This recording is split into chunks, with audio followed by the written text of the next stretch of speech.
Sleepy. But we gonna get the rabbit. We're gonna get the rabbit up. We're gonna get the rabbit.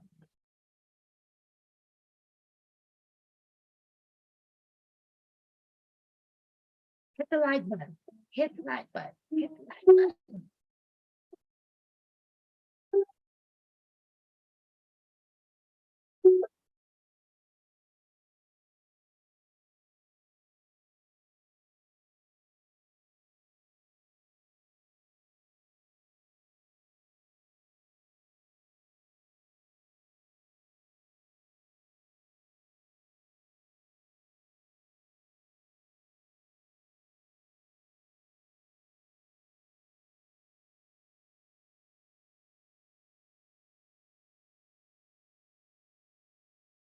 And bring the bunny. Yeah, I'm silly. Bring the bunny. Bring the bunny. Bring the bunny. It's service.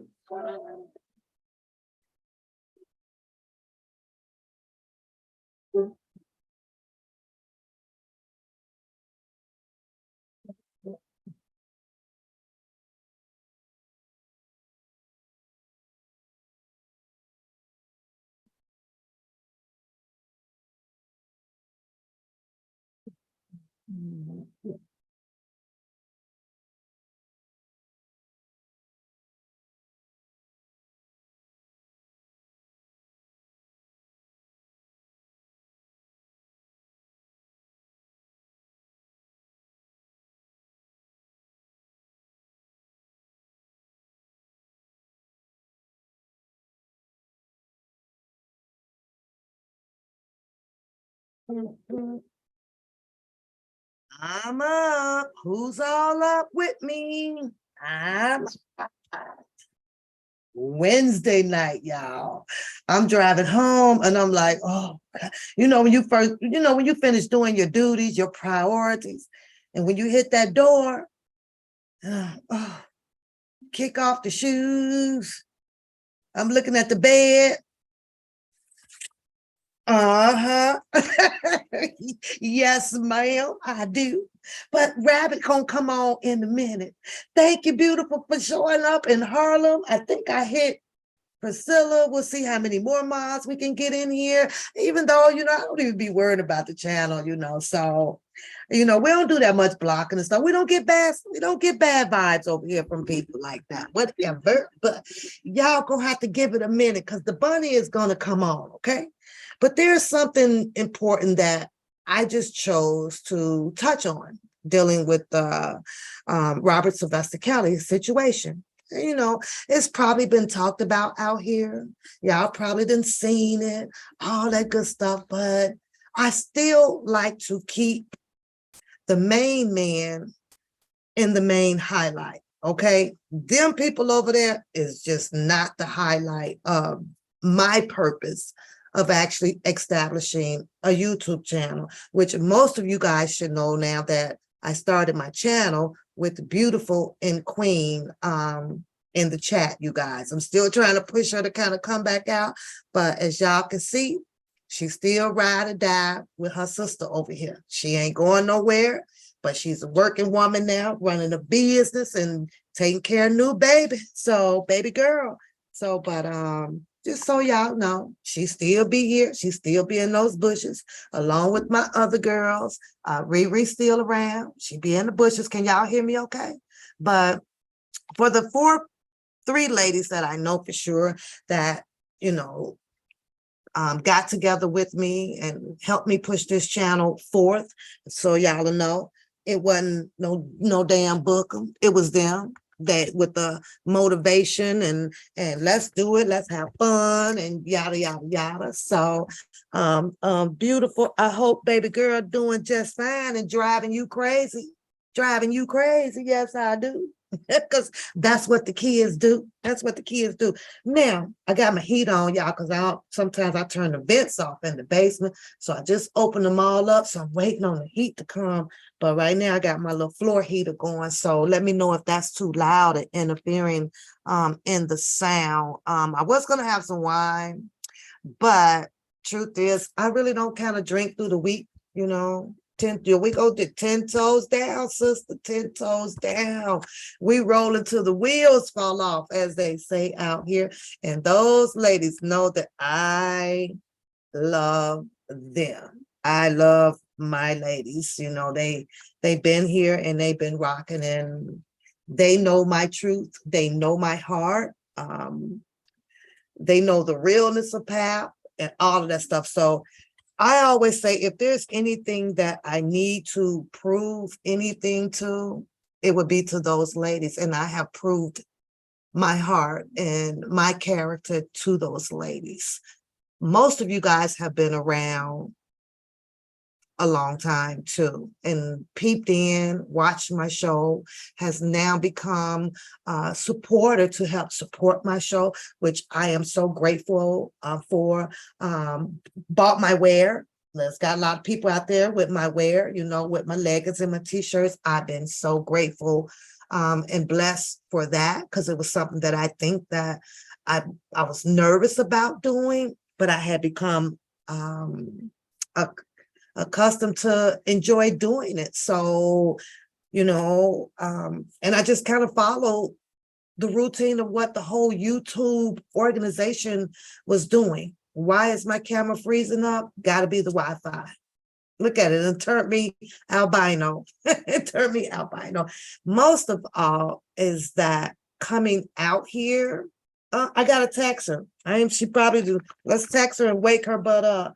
Is enjoying the company of some, from what I can tell from the outside looking in, some down-to-earth ladies. You know, I can call out some names of some down-to-earth ladies whom I know that I would never have a problem sitting with you guys and eating with you guys, because they, you know, there's a few that, you know, my intuition said, no, that's a good girl, you know, that's a good person to vibe with. That's a good person to vibe with. However, I still never let my guards down. You know, I'm still reluctant of, you know, so many people, you know, in my life. And I've been like that since knee high, you know, and that's just me, you know.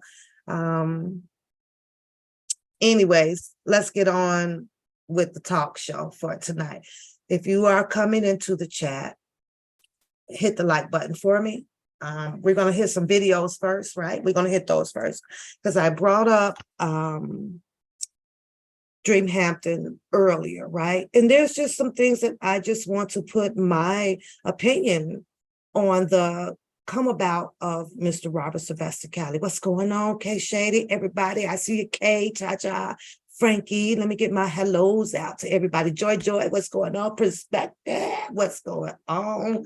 What's going on? If you got the emoji with the microphone on it of Pap, let me see you put that in the chat. And if you don't have it, I guess the longer that you are with Pap and supporting the channel, you will obtain that emoji. Harlem, my love, what's going on? Matt in the house, Scorpio, Lady Earth. I'm just giving shout out, Rated R. Thanks for joining, Claudine.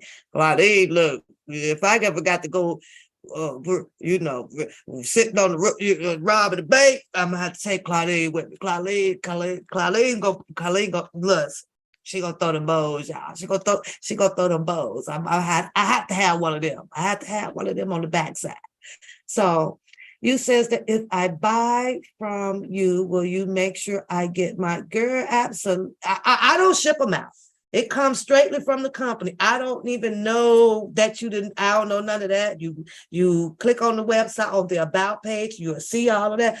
I don't have nothing to do. That comes straight to you. That's between you and the company, does the prints, comes to you. And that's the good thing about that type of business, you know. you ain't got to worry about, you know, all of that stuff.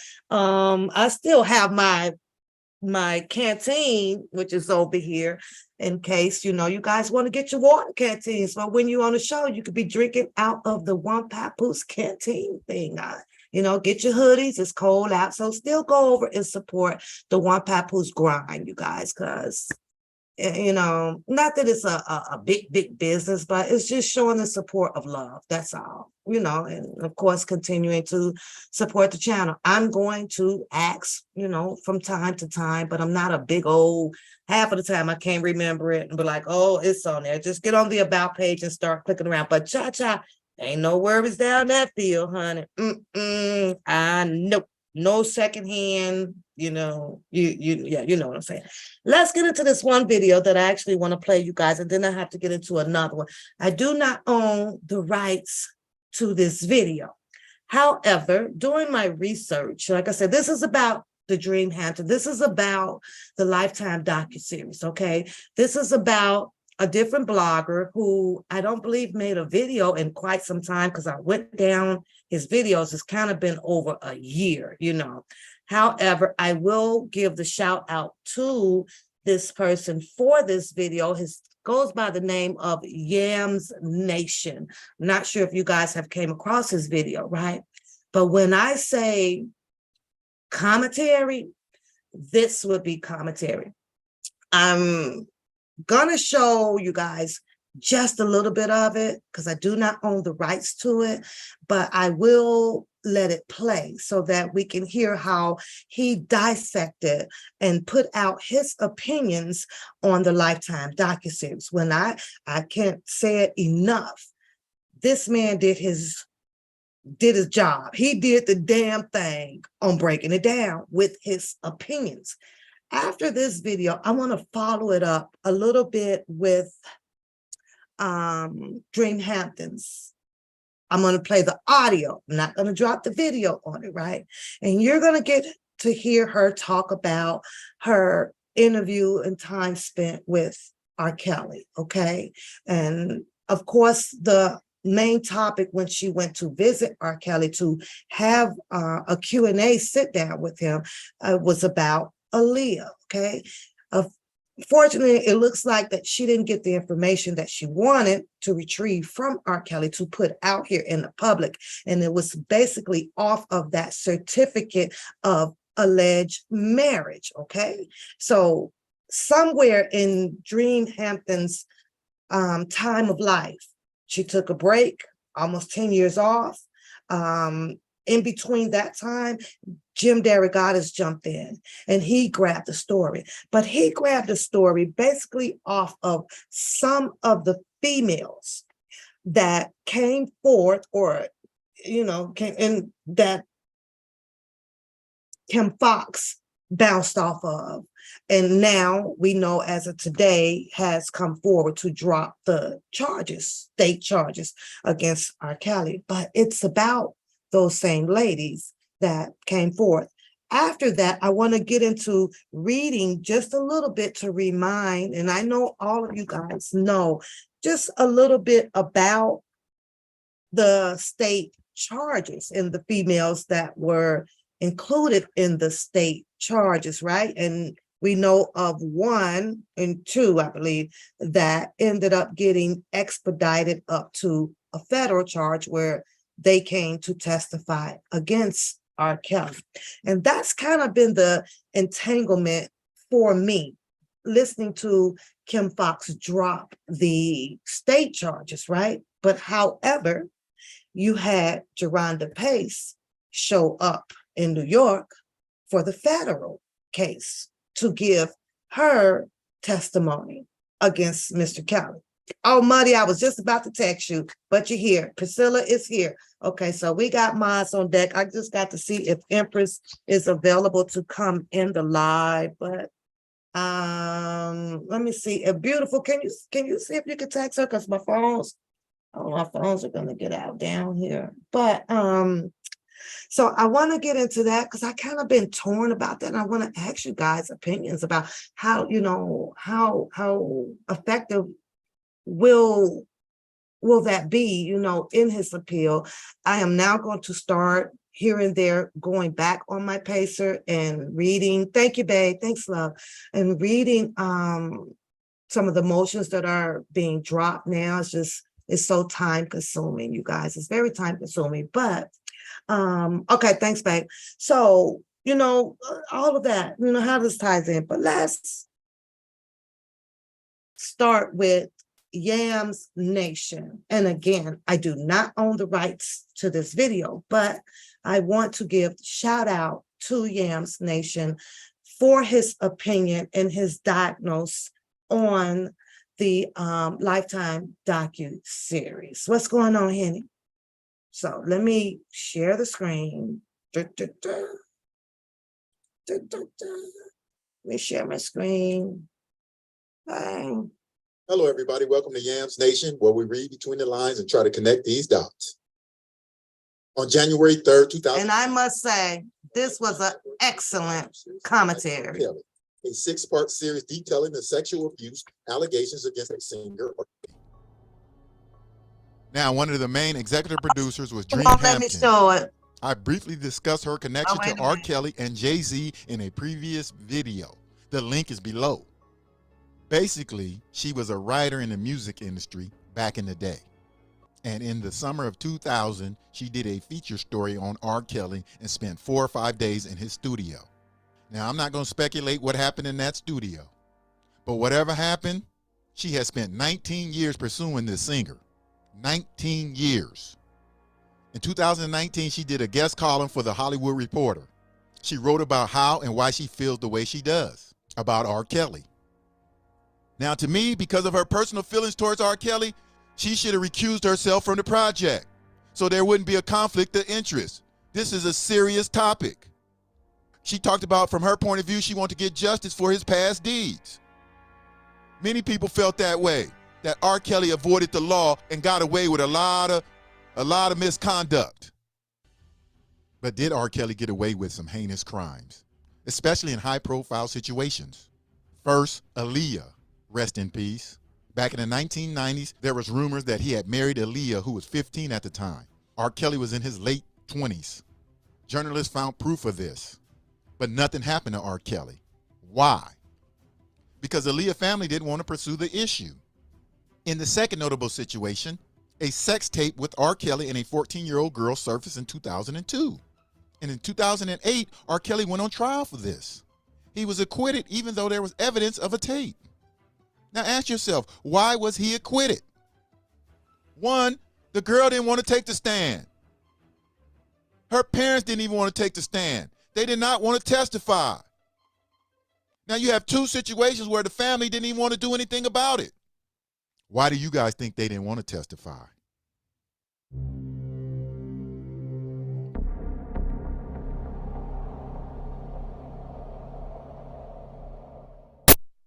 However, the girl's aunt, Sparkle, she did testify. Now, Sparkle began her career in 1998. She was a protege of R. Kelly. She is best known for her hit song, Be Careful. R. Kelly produced it, and he was on the song. As a matter of fact, she is the one who introduced the girl, the 14-year-old girl, to R. Kelly. And she is also the one who went to the police and said the girl on the tape was her 14-year-old niece, and the man in the video was R. Kelly. This is the main reason why the prosecutors decided to prosecute the case, because Sparkle became their key witness.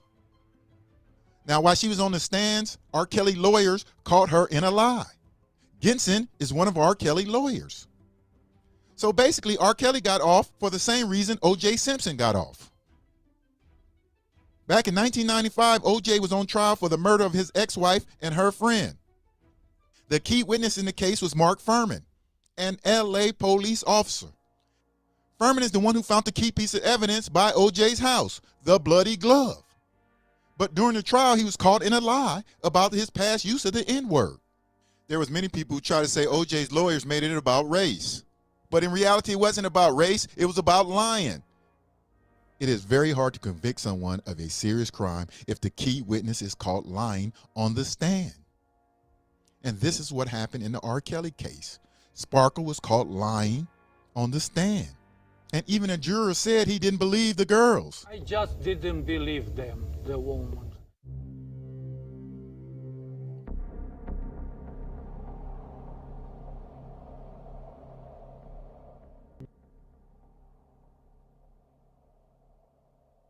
But before we get into this documentary, let me say this, because some of y'all gonna be like, Yami, you being insensitive. You're not showing compassion for the victims. It's not that, folks. Let me tell y'all something right now. When I was 4 years old, my mother married my stepfather. And for the next 10 years, she was in an abusive relationship. The first 5 years, I was like, leave my mama alone. The next 5 years, I was like, Mama, why you with this man? When I was in college, at a party one night, there was a young girl from another race who slept with 3 or 4 brothers on the football team. At the same time, it was all party fun. I remember after they was done with the fun, how she was laughing and giggling until her family found out what she did. Party fun quickly turned into a rape case. I remember seeing her on the stand, crying, tears in her eyes. So I'm not affected by these after the fact tears. Meaning someone took pleasure in a situation and then later on want to cry about it. I don't think that makes me biased. I just think it allows me to not get caught up in the emotion.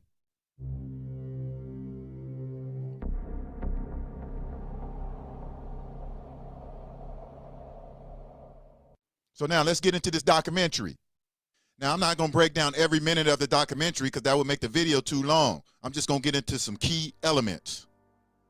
There's 4 main things about this documentary. R. Kelly sleeping with underage girls, R. Kelly being emotionally abusive, R. Kelly being physically abusive, and kidnapping, holding girls hostages against their will. So when I first heard about this documentary, I thought I was going to see a bunch of underage girls being interviewed talking about how R. Kelly took advantage of them. To my surprise, all the women who was on tape speaking about their relationship with R. Kelly, I believe there was about 8 or 9 of them. Out of those 8 or 9 women, only one of them was underage. Now, there was a couple 17-year-olds, but in the state of Illinois, the legal age of consent is 17. Now, that might be too young for R. Kelly, who at the time was in his 30s. That might be morally wrong, but it's not illegal.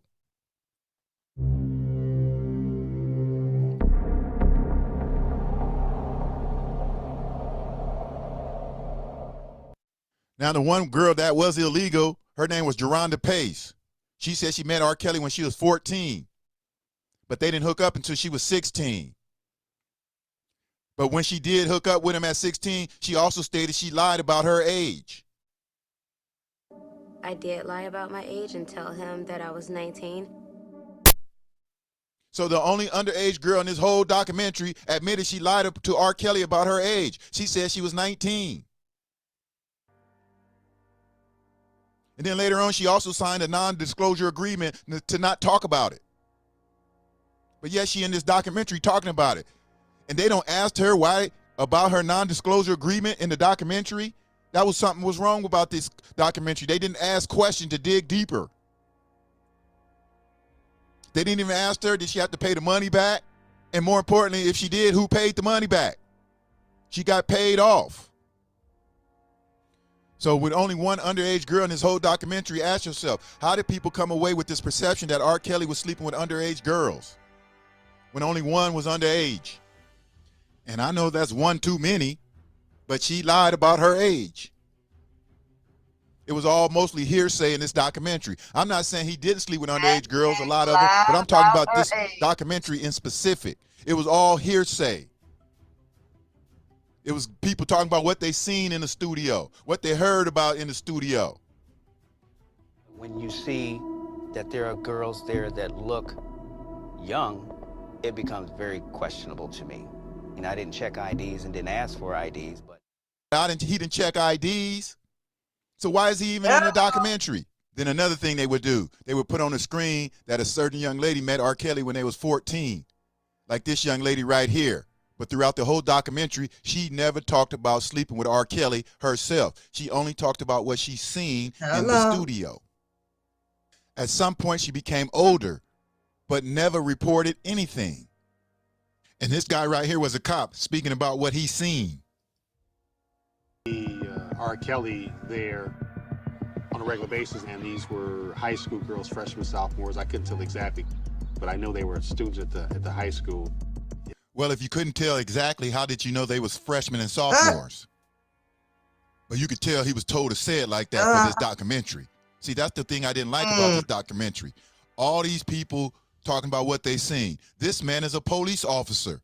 If you seen something illegal, why you didn't go and say something? Why you didn't start an investigation? You are a police officer, but now you want to be in a documentary speaking about it? I mean, they even had girls in the documentary who had nothing to do with R. Kelly, who would say, I've seen him when I was 14, I seen him at the high school. When I was 12 years old, I seen him at McDonald's.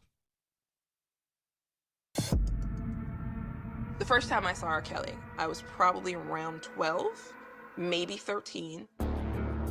We would hang out at the McDonald's in Hyde Park. I was 14 years old.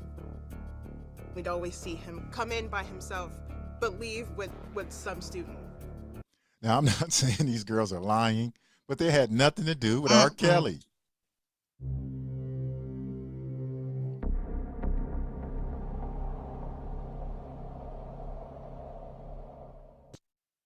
R. Kelly's younger brother even lied on him. So I spoke out and said, hey, that's not me. That's not me. And I have nothing to do with that. I took it further and said other things that I had no knowledge of. I was just saying things to actually hurt him, to be honest. I was saying things that I heard other people saying. He's a pedophile. He's you know, he has molested girls. So I was saying that because that's what I heard. I never saw it. His own brother lied when R. Kelly took him off the payroll. Lies after lies. This man right here helped R. Kelly get away with everything from the beginning. And now he want to be in the documentary getting emotional, talking about how he let people down. Man, I'm not falling for your after the fact tears. You wasn't feeling that way when you was driving around in that Mercedes. You wasn't feeling that way when you bought your house with R. Kelly's money. Now you want to get sympathy in this documentary? Come on, man. All these people seen this man doing all this stuff for years and never reported anything. Why? Because they was on the payroll. Y'all all just as guilty. Uh-oh.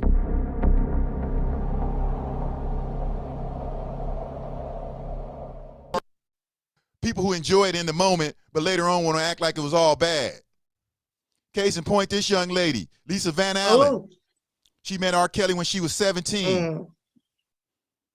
Now, there's people on the internet who's found out she may have been 18. She's talked about sleeping with the 14-year-old girl with R. Kelly, having threesomes with R. Kelly. Why is she not locked up? She admitted to sleeping with a 14-year-old girl. She should be locked up. And now you want to be in this documentary with tears? When at the time you wasn't in tears? I'm sorry if I'm being insensitive. I'm just not going to fall for these after the fact tears. She's the one who stole the tape of R. Kelly. She started all this stuff. She stole the tape, probably because she was on it. I actually ended up contacting Rob and told him that I had took the tape. He flew me back up to Chicago. I told him that they probably wouldn't just give it back to me, that they probably need something or whatever to get it back. And so he arranged for them to be paid to get him back his tape. And then gonna say she gave it to a friend, and the friend is the one who was trying to extort R. Kelly. And she's just playing the middleman. Who believes that? Even R. Kelly's accused her of extortion. But she want to conveniently act like she had nothing to do with it. Come on. Folks, she participated in criminal acts. And now she want to be in this documentary crying? Now, I know R. Kelly was too old for her, but nobody put a gun to her head or forced her to molest a child. Not falling for these after-the-fact tears. I know y'all saying, Yammy, she was a young girl. She didn't know what she was doing. Come on now. She didn't know what she was doing when she was trying to extort R. Kelly. That's what his lawyers say. I didn't believe anything she said from that point on. Once I catch you in a lie, if you lie about one little thing, you will lie about anything.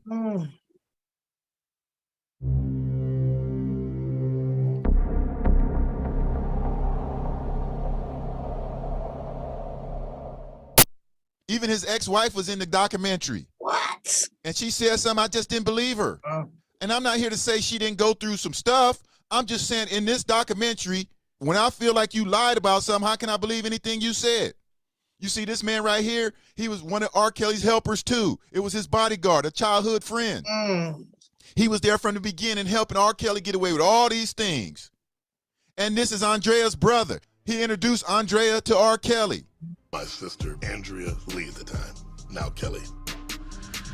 He was R. Kelly's bodyguard, a childhood friend. So now listen to Andrea. She wants us to believe this. Going to an audition, first of all, who the hell is R. Kelly? Because I never heard of him at that point. And he's like, no, you should come, it's dope. He's got this new song out called Sex Me. He's going on tour, he's looking for dancers. She killed it. Now, did you hear what Andrea said? She didn't know R. Kelly. She wants us to believe that. In the 1990s, the only thing bigger than R. Kelly in Chicago was Michael Jordan. R. Kelly was famous even before he dropped his first album because of all the local talent shows. And her brother is working for this man? And she gonna act like she didn't know who R. Kelly was when she met him? Come on, how can I believe anything else she say? But y'all can, but not Yami.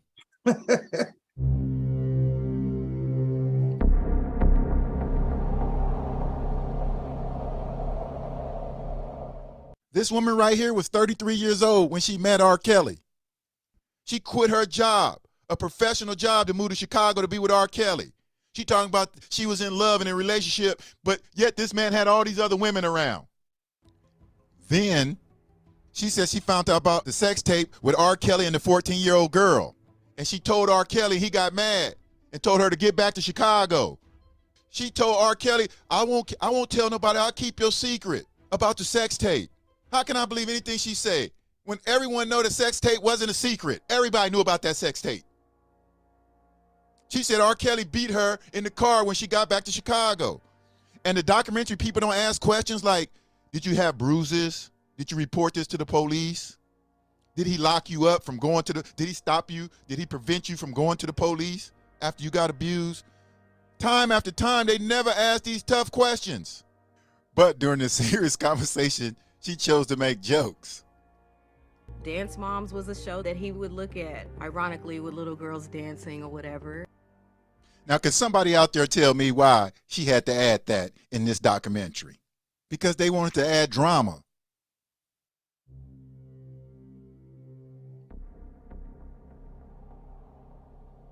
And the most dramatic scene of the whole documentary was when a mother was going to rescue her 22-year-old daughter from R. Kelly. And I understand to her, this was a serious issue. She didn't want her daughter with R. Kelly. And can you blame her? He was too old for her daughter. And he is morally bankrupt. We all know that. So I can understand a mother's love is real. And I believe she was serious about this. But the producers of the documentary should be ashamed of themselves. They dramatized this like it was some kind of kidnapping. She went to the hotels in Beverly Hills. She was going to hotel after hotel, cameras following her. While R. Kelly, her daughter's in Beverly Hills. R. Kelly is back in Chicago. She finally found her daughter in one of the hotels. Now, if you think her daughter was in some real danger, wouldn't she be taking the police instead of a film crew? And then if the police not around, she go get Willie Poo Poo and them. No. You gonna go get your daughter back by all means. You ain't gonna take a film crew. You gonna get the police involved if your daughter's in real danger. Now she finally talked to her daughter. Daughter, open the door. What kidnapped victim can open the door? But they dramatized this stuff, man. It was amazing how they dramatized it. She talked to her daughter. She finally convinces her daughter to leave. They just walked out the hotel. She was free, but she eventually went back to R. Kelly. But that's amazing. She just walked out the hotel, but yet they want to tell me this man is kidnapping and holding people hostage. Now, folks, y'all tell me, when have a kidnapper ever put a kidnappee up in a 5-star hotel in Beverly Hills? There was only one reason to dramatize that the way they did, to make it look like R. Kelly was holding these women against their will and torturing them. But yet, it was woman after woman who said when they got tired of the situation, they just left. They packed their bags and left. That was the straw that broke the camel's back, and that's why I had to walk away. After that incident happened between us, I powered my phone off and I left and I never looked back. So I packed my bags and left the house.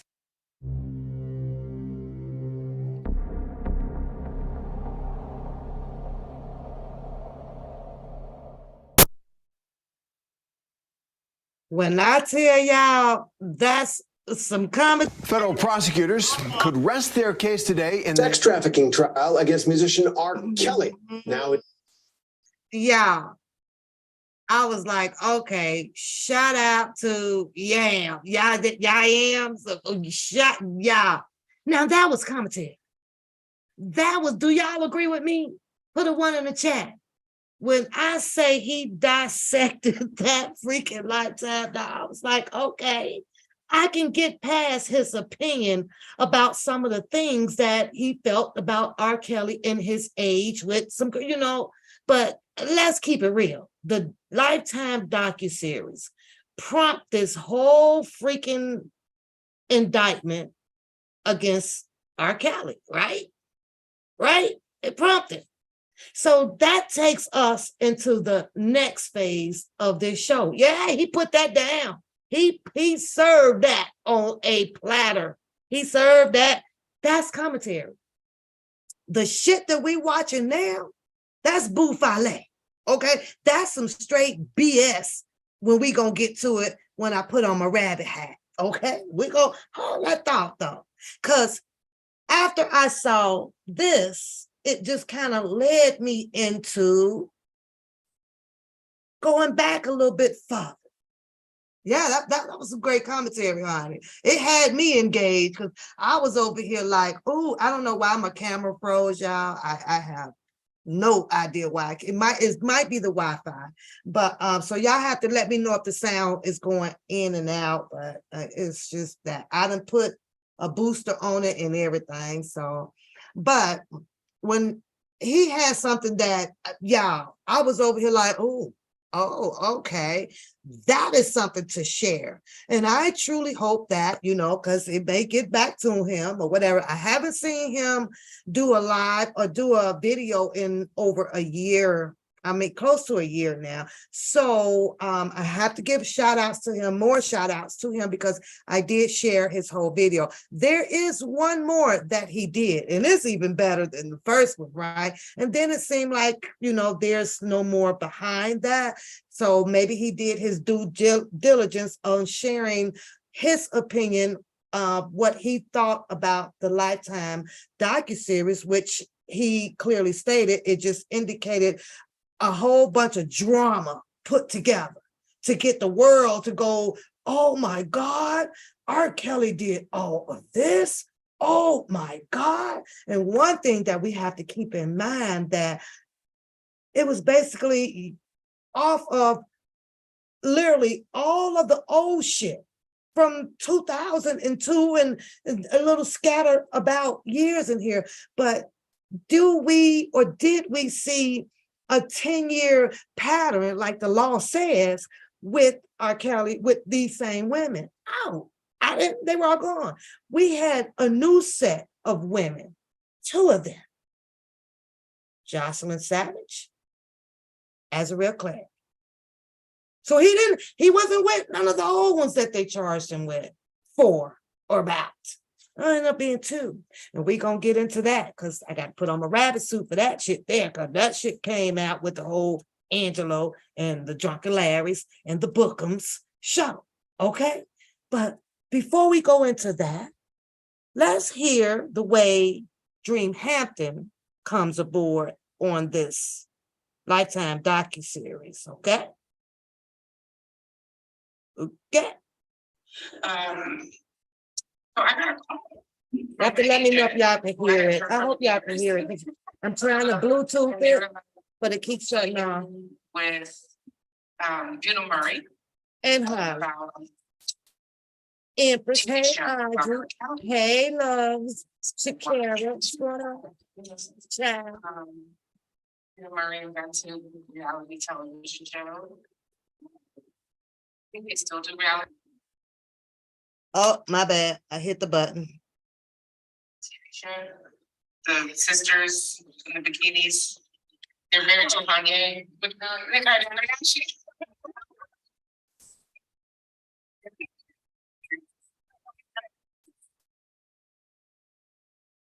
I'm gonna let y'all hear this just for a little bit.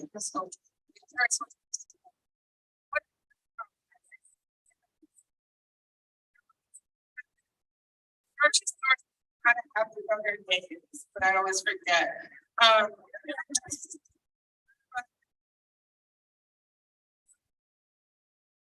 One time on Twitter, I remember people hate watching Aaliyah, this awful kind of recreation of Aaliyah. So I wasn't interested in the meeting. I was living in Santa Monica and it was in the Valley, and I was like, I don't need to drive to the Valley for this meeting. Can we just do a phone call? And I was like, late to the phone call. So Skype was like, I don't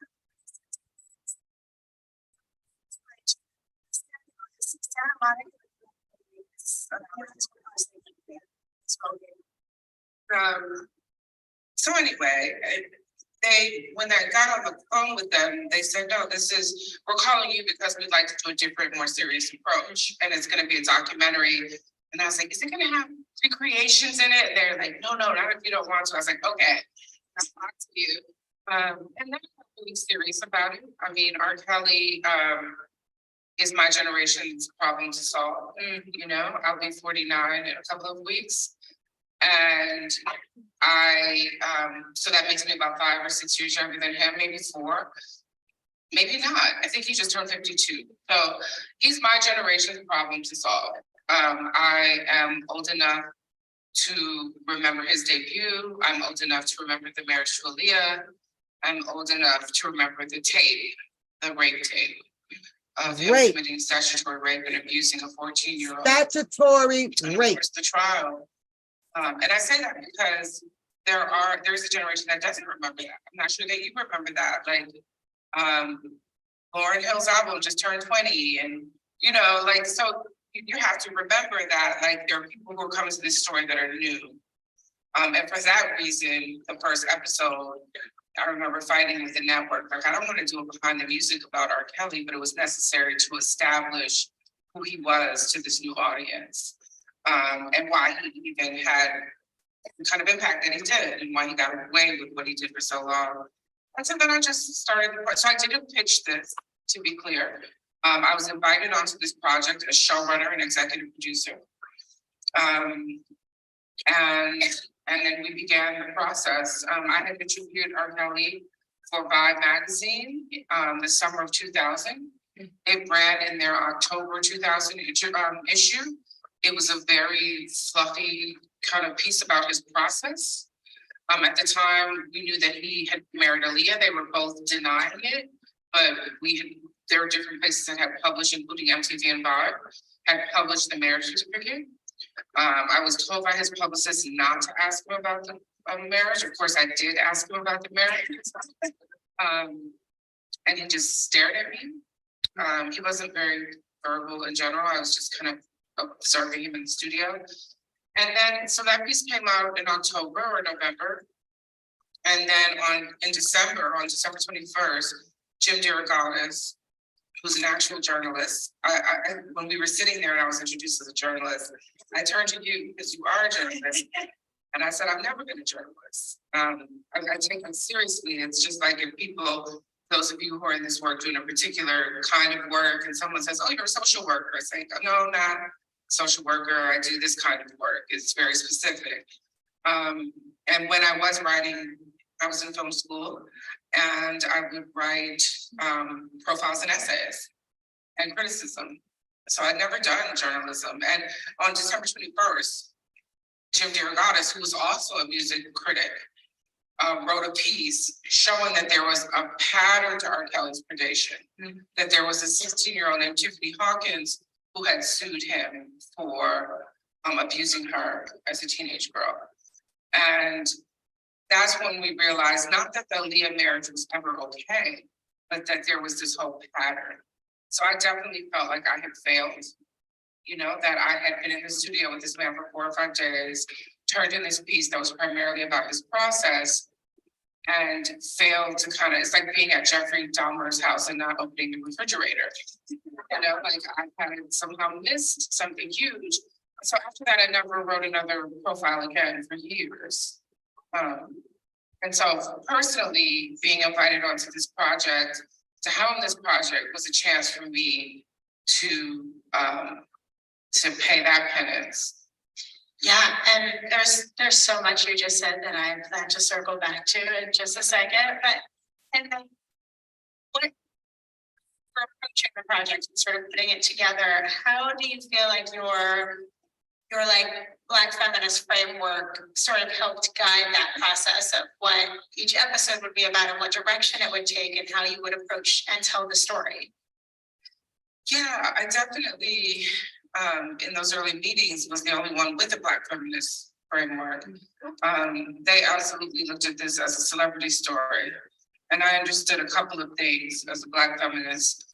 I understood that the reason that he had been able to be such an open secret in our community was twofold. Well, in public, because he wasn't just operating in community, although he is very local. He's someone who doesn't like to fly. He didn't move to the coast, to Los Angeles or New York. He stayed in place, which actually kind of gave him cover. But the two things are, one was that he was primarily preying on young Black girls. And outside of Aaliyah, young Black girls who weren't famous, who weren't always what people would consider conventionally beautiful, and who were powerless in that way. Because he's a celebrity, he knew that he could always stick to a script about them. Yes, Elizabeth. And in fact, after his trial, after he got hit with charges in 2002, women talked to me about having to write false confessions early on, like the second or third time they would meet him, he would have them write out, "I lied to you about my age," or "My parents tried to blackmail you." And he would say, "I need you to do this because I have been hurt in the past by people lying on me." So that let me know how manipulative he was and how aware he was of his abuse. And worse, it made me think that there might have been people on his legal team who gave him this advice. The other thing is that as a Black feminist, we put the word Black in front of feminist because it's incredibly important to have a racial analysis. Yeah. And I come from Detroit, a city that is made Black because of migration, of people fleeing racial terror. And that racial terror is most pronounced historically in lynchings. And lynchings happen, and you can take someone like Elijah Muhammad, for instance, who started the Nation of Islam, made his way to Detroit as a young man in his 20s. By the time he's 17, 18, he's witnessed more than 100 lynchings. And lynchings were primarily, the precursor to a lynching was an accusation, an allegation of sexual crime or sexual misconduct, as we know with Emmett Till. It could be something as small as whistling at a white woman, all the way to accusing them of rape, often falsely. And so I understand two things. I understand when Elijah Muhammad says the white man is the devil, which is like the only thing people learn about Elijah Muhammad that is informed by this trauma that he arrives in Detroit with from Georgia after witnessing his friends from 6th grade, 7th grade, 11th grade, lynched, hanging from trees, barbecued alive. Racial terror, right? This is how we get Black people in Philadelphia. It's how we get Black people in Chicago and Detroit. It is, as Isabel Wilkerson talks about in The Warmth of Other Suns, it is, the migration experience is, yes, about jobs, but it's also about fleeing racial terror. So I understand that when Black people have an immediate kind of desire or need to defend Black men against accusations of sexual crimes, that it's rooted in something that has taken up space in ourselves. It's a cellular reaction to historical trauma. Yeah. Well, And I mean, you know, you obviously haven't failed these survivors. And the documentary has had this impact, but you also wrote in Time about how, you know, R. Kelly's label dropping him and R. Kelly being charged isn't necessarily the outcome you or the survivors who are in this docuseries wanted or were working towards, and that, you know, restorative justice, community justice is so important. But welcome to the chat, Mariah. What does that look like if you're unrepentant? What does that look like if your community doesn't respond and provide you with that opportunity for justice? So how are you still sort of grappling with that now? Yeah, thank you. It's difficult. I mean, we talk about impact in work, and that's why I do narrative work, is to support the work that people in this room do. You know, you all are doing particular hands-on. I don't like to use frontline because that's a militaristic framework. But you're doing community work in meaningful and real ways, right? But I also know how important narrative work is. You know, I know that the reason that men aren't clear on what consent is, the reason so many, I mean, and I shouldn't just say men, people who identify across the gender spectrum don't understand what consent is, you know, because of narrative work, you know, because in our novels, in our plays, in our films, in our music, you know, we encourage as a culture, and I don't mean just this culture, because patriarchy is global, right? We encourage this kind of violence, you know? So, long way to say, as someone, and speaking of narrative work and celebrity work, you know, which I find also problematic, but I came to racial justice work because of celebrities, right?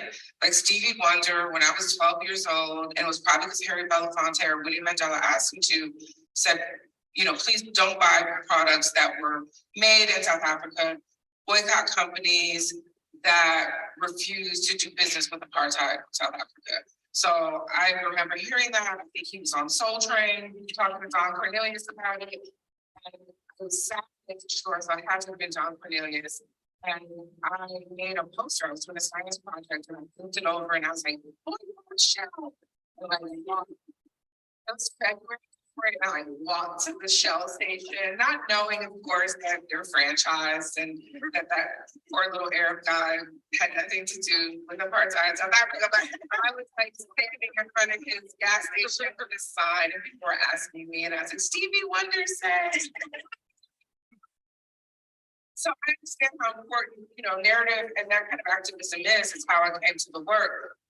At the same time, that racial justice work led me to an analysis around the carceral state, you know, what liberals call like criminal justice. You know, I don't use the phrase reforming criminal justice, but I have to admit, I'm not an all-out abolitionist, and primarily because I've not found community and restorative justice practices to be robust when it comes to sexual and gender violence. At the same time, I don't think that justice is to be had within the criminal justice system. Yeah. So I find myself being congratulated that R. Kelly is in jail. And even if I take myself out of the equation, which I always try to do, I'm always trying to check my ego.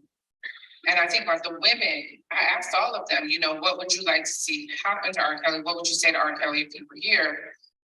And they all said, I want him to stop harming. Correct, girls. AR, thank you. Yeah, one of them said they wanted him to go to jail, which if people in this room work with survivors of sexual violence, you know that that's actually common, right? And for all kinds of complicated reasons. So I'm not saying that these women were speaking to me from an abolitionist framework at all, but they do inherently know also how abusive this criminal justice system is.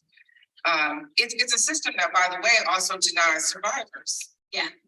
justice.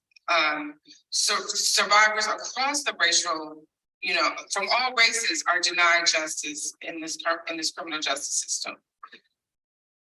So that's a long way of saying that I hope for a social death. In fact, one of my first conversations with the Lifetime executive, I had to come out of the closet as an activist. I was like, I don't want you to think that I'm some objective journalist, whatever.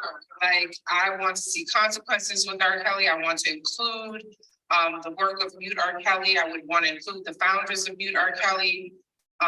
We filmed, the very first thing I filmed was in Detroit when Kalima Johnson and Nicole, I wish I could remember her last name, but from the Sasha Center in Detroit, we're doing a Mute R. Kelly protest at a concert at Little Caesars Arena, this whole other shit show of a thing in Detroit. And, they were protesting. And they were being called out in that moment by the community. The community was like, go home, get a man. What are y'all doing out here? That man was found innocent. Like, so there was that real time pushback of the work. But what I told this Lifetime executive is that I wanted R. Kelly to be like Blackfish, that I wanted surviving art. Did anyone see CNN's Blackfish? It was about SeaWorld, and it was about the abuse of the whales. Yeah. And how they should be in captivity. And what happened was people stopped going to go to SeaWorld. And I wanted people to turn away from R. Kelly. I wanted him to experience a social death. And I wanted to support the work of Mute R. Kelly, who were doing, by the way, the same work Stevie Wonder was asking us to do around apartheid, which is boycott him, divest from thinking of him as a cultural icon, and cancel his concerts when you can, just to impose sanctions. Wow. Words that have become like bad words. But boycott, divestment, and sanctions are nonviolent ways of seeking justice outside of a criminal justice system. And I say that, his audience, by the way, just like he was my problem generationally to handle, his audience is Black people. R. Kelly has made Black music for Black people. He's had one or two crossover hits. Everyone knows I Believe I Can Fly. The other one, for some reason, Ignition is huge with white folks. It's like big at our business.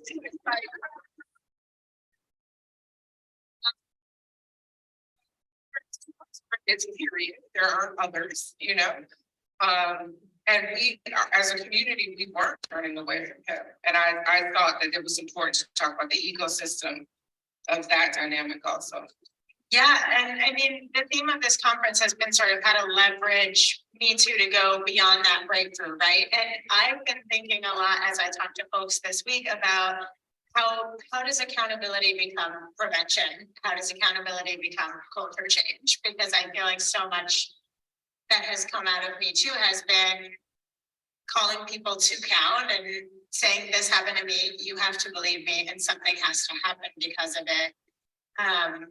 And you did an amazing job, I felt, with surviving R. Kelly, of helping wake people up to the fact that not even that they hadn't turned away, but that they were looking right at it and not seeing it for what it was, not feeling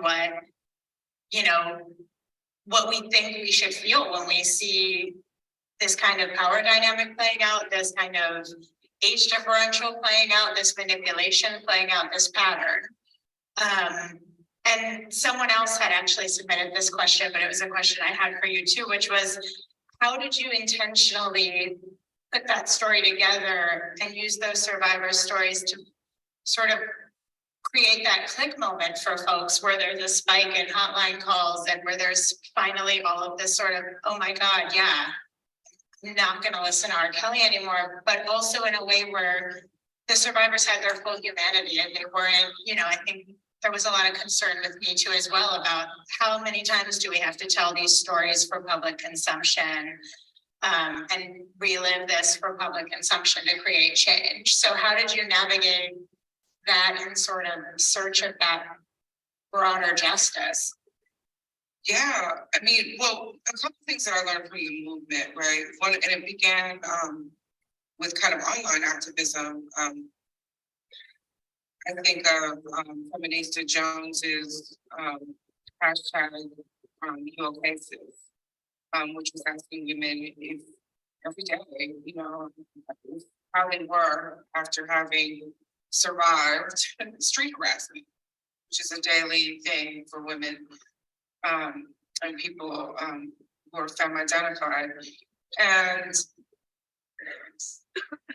you know, one of the things that hashtag as well, the power of that hashtag, as well as the Me Too hashtag, was quite frankly the compounding, you know, the showing the witnesses. And I think about this again with South Africa, with the Truth and Reconciliation, just testimony after testimony, you know, saying this same thing, right?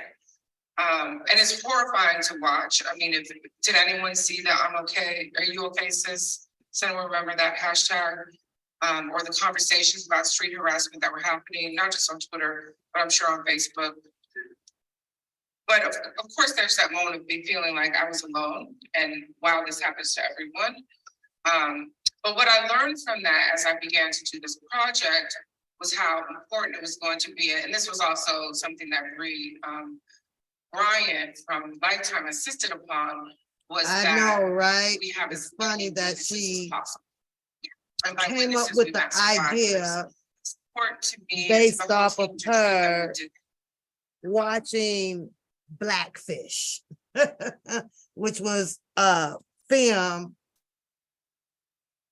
dedicated off of false claims on the whales. Yeah. Okay, so what you guys were listening to was a little bit of Dream Hampton and how she indulged herself into coming about of Mr. Robert Sylvester Kelly's life. He became of interest in her life. There's also many backstories about her and the whole Jay-Z time, right? Whole Jay-Z time. She took a couple of years off. Like you right, Zoe. It's always a fish, ain't it, in the bowl, right?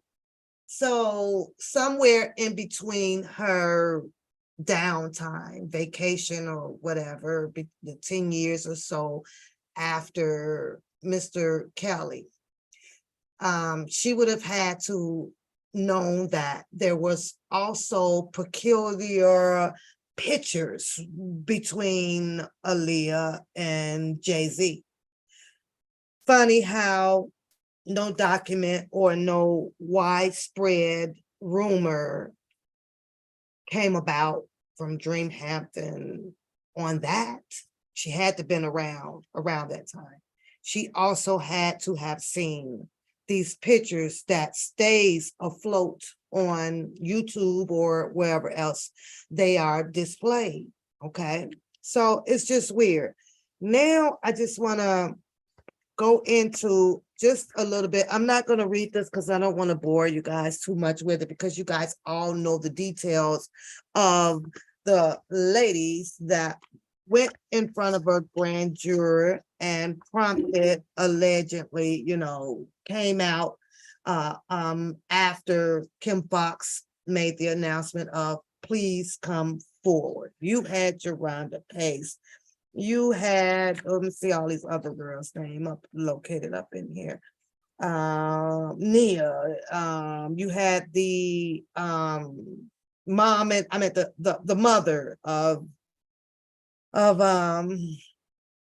the first girl who testified in 2008, and they came out and gave lots of reasons of why, you know, they did not come forth to testify in the 2002 trial. Let's say that because that's when that trial started.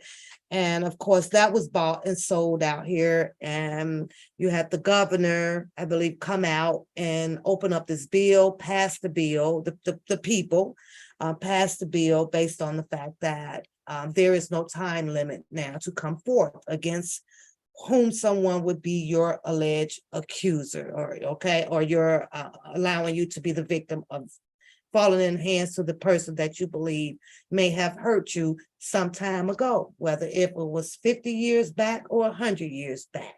Okay. So she's saying, man, yeah, I can, I'm gonna get you for that one, man, I'm gonna get you for that one. So, and they just put all of this shit and they just pushed it, and then they pushed it and they pushed it. I believe Dream Hampton, in my opinion, was happy to see that the door opened back up for her to have a voice, which was the voice of Jim Derogatis, who he clearly states that he had been following and tag-toeing Mr. Kelly for almost 30 years. Mr. Kelly knew it, information came out. Now that the door was open about his journalism off of R. Kelly. It's just funny how it was just R. Kelly. Even with Dream Hampton, like through her time being off from connecting herself to a story about R. Kelly, what else has she done in between that time? I'm pretty sure that there were more victims in between time. But Jim Derogatis opened the door back up. And here she comes where this is my shot. I can jump on this bandwagon. What information have you heard? Well, what girls have come to you, whatever. And these people got pushed somewhat probably to her, as she stated. She felt now we got him. Now we can put this dreamy ass story together. And I can finally get my meal ticket off of R. Kelly. Jim Derogatis got his. He made and he wrote books, okay? And it just vibrated. It just triggered on up the ladder and up the ladder. When it got to the public about the outrage, everybody in the public now will have its special spin on it. What I mean by that is let's tag-toe and bring out Barry Hankerson. Let's bring out this person. Let's bring out that person. And it just went on and on and on and on. And it made it so hard to really dissect the question that Mr. Kelly had asked. Who and what was behind this whole docuseries of information, which he claims is all lies? Is it a lie about him? Probably, like he said, he went to the club and I dated your girl, or I might have been with your girl one night, or this or that. I believe that Mr. Kelly had done pretty much all the admission of his truth, his facts. Yeah, I might have kicked it with her, things like of that nature. With these stories that came out through the docuseries and Jim Derogatis and all of these people running down to tell their story, or along with Demetrius, and taking people to Susan Logan, I believe that, in my opinion, most of their stories, they stretched it. And that's just how I feel about that. I'm sitting here and I'm reading this one thing about, who was it? A little bit of Jane. The Pauline story is, it's crazy. Tracy story is just so stretched. The Nia story, the other Brittany, who they didn't even bring to court. They got all these people in there. Now we come for this week's media news with Kim Fox dropping charges. So I was sitting and I was like, well, I wonder how you feel about that, Dream Hampton, because in this audio, she clearly states that R. Kelly committed statutory rape, but yet then there are no charges placed on Mr. Kelly about statutory rape. And when you hear a person speaks those words, you already know that this got to be some type of hate crime. You already have to know that it's about to go down. We're gonna make this plot thick as hell and try to make it stick like spackle against Mr. Kelly. Unfortunately, they did that. They corrupted the minds of the public. That docuseries slammed him. Now, she also stated that she had to listen to a lot of the women, along with Jim Derrick Goddess stated the same thing, that none of them wanted to see this guy in jail. Sometimes your conscience will divide up on you. It'll tell you that you can do some messed up stuff, but it'll also stop you from going too far with it. You understand? It just works that way. So to have these women like Javante Cunningham, when most of her testimony was about what she heard, she never mentioned anything about her sleeping with Mr. Kelly. It was all about what she heard, what she probably assumed or made up about what she saw. That story there with her, I find it impossible to believe, because I just don't really think that Mr. Kelly would just have a person standing by and watching what goes on in his bedroom. I just don't see that. And to top it off, that you're just standing there and you're not doing anything. Well, if he didn't have sex with you and you're standing there and just watching him do these things, somewhere there's that lie up in there, because you had the other girls was telling about how everybody, just joining in. Lisa and allegedly his ex-wife, Kelly, right? So all of a sudden she ended up just being a standby. You just gonna be the look upon. So it was a lot of bumps in they freaking goddamn right, and it was. So again, shout out to Jahamas. But I know I'm not pronouncing it right. But when I say that was an excellent commentary on the docuseries. He still had his other opinions about what, Mr. Kelly being a little too older to date this or that, but he broke it down when it came to even Azarel Clary. And we're going to get into that because the Illinois law says 17 for the age of an adult to be with, that age legally, right?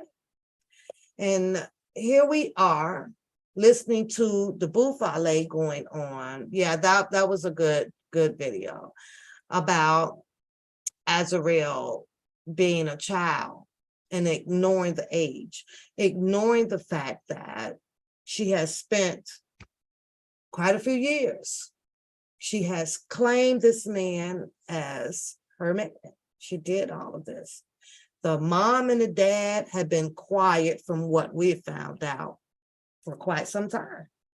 And it seemed to us, with the way Drunken Larry tells the story, that to us, the parents were okay with it.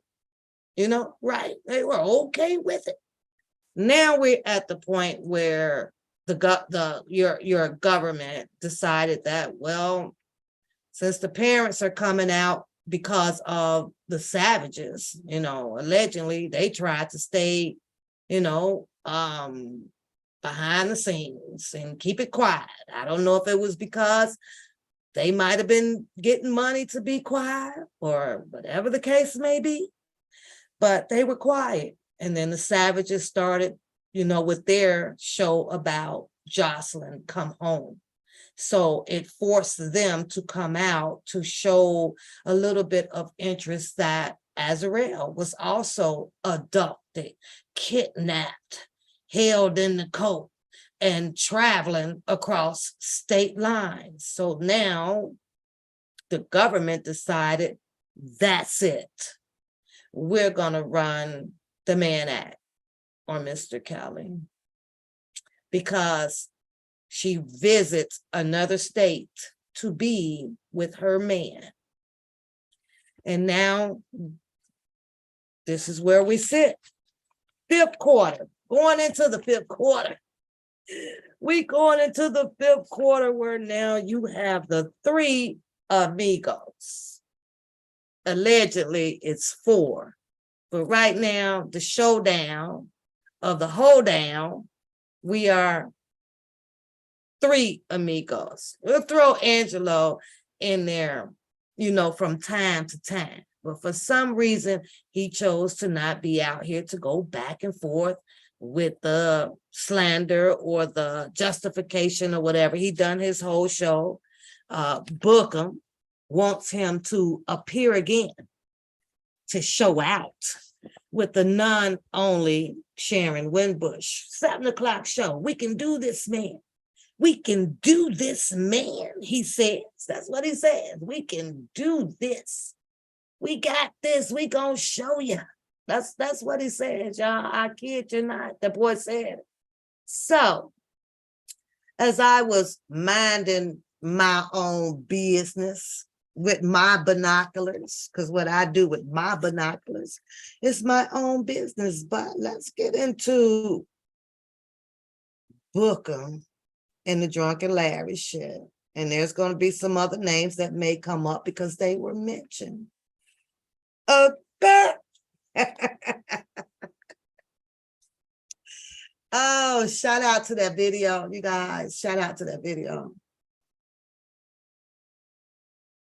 We're going to always sit with that underlining question about why did Dream Hampton come forward? Who was behind her? Why did she never put anything out about the bunny is up, but my mouth is frozen open? Close that mouth, bunny. What's going on, trans? What's going on? So,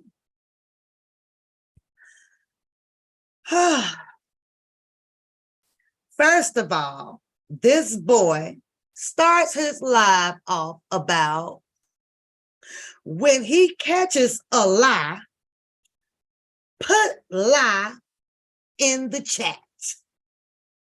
Now, I'm sitting with my binoculars and I'm saying to myself, if this boy opened his mouth up one more damn time about if you catch a lie and put it in the chat as if he owned that goddamn saying, I'm gonna slap this wall. Y'all, since when do he wants to catch other people's lies? The show is catch his goddamn lies, not him catching nobody lies. He gonna try to switch it up. No, we here to catch your lies. It's more funnier catching your shit. Welcome to the chat, y'all. Welcome to the chat, y'all. Welcome to the chat. It's rabbit time. It's rabbit time. It's rabbit time. I need to be going to bed, but it's rabbit time. Oh, shit. Here we go again. That's damn right. Here we go again. Now, we talked about a little bit earlier about Larry said to bring your fat ass on. But you know what? You went on, I kid y'all not. He actually shouted out Sid Bo. He called him a Sid ho, but then he shouted him out, right? This nigga is straight up wishy-washy. How you gonna shout out somebody and call them, you call the boy Sid ho, but you shouted him out? Something is inconclusive in that nigga's brain. I ain't lying, y'all, I ain't lying. I ain't lying. So I'm listening to him. He goes, watch this. His favorite word. Watch this. So he says, Larry calls, this is what he's saying, the Bookham Show, for sending out threats. So Larry goes, you a lying piece of shit. I'm sitting over here like, okay, Bookham, this is when you drop the lie in the chat, but he never did. So for some reason, he likes to point out everybody else's lies. Yeah, I got them damn buttons tonight, right? Larry says, he says that that Bookham, you gonna fuck around, make me come on here and talk about that whole Batman and Joker bullshit that you doing over there, but he never did. He, contained his composure. He never did, so I guess he wasn't in the mood, or Drunken Larry didn't have his favorite beer on hand. I don't know. Maybe they pushed the goddamn refrigerator out of Drunken Larry's studio. I don't know. One way or other, it happened that way. So Bookham goes on talking about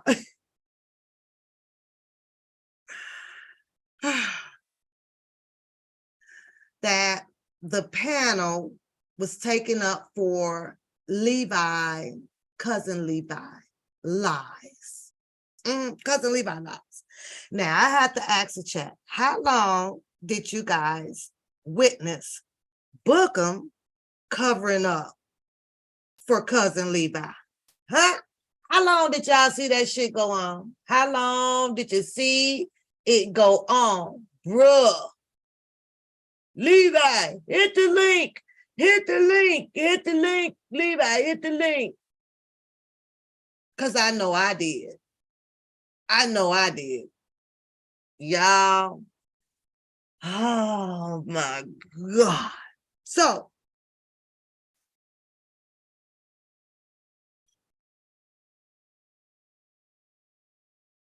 says that he's going to be sending some paperwork in.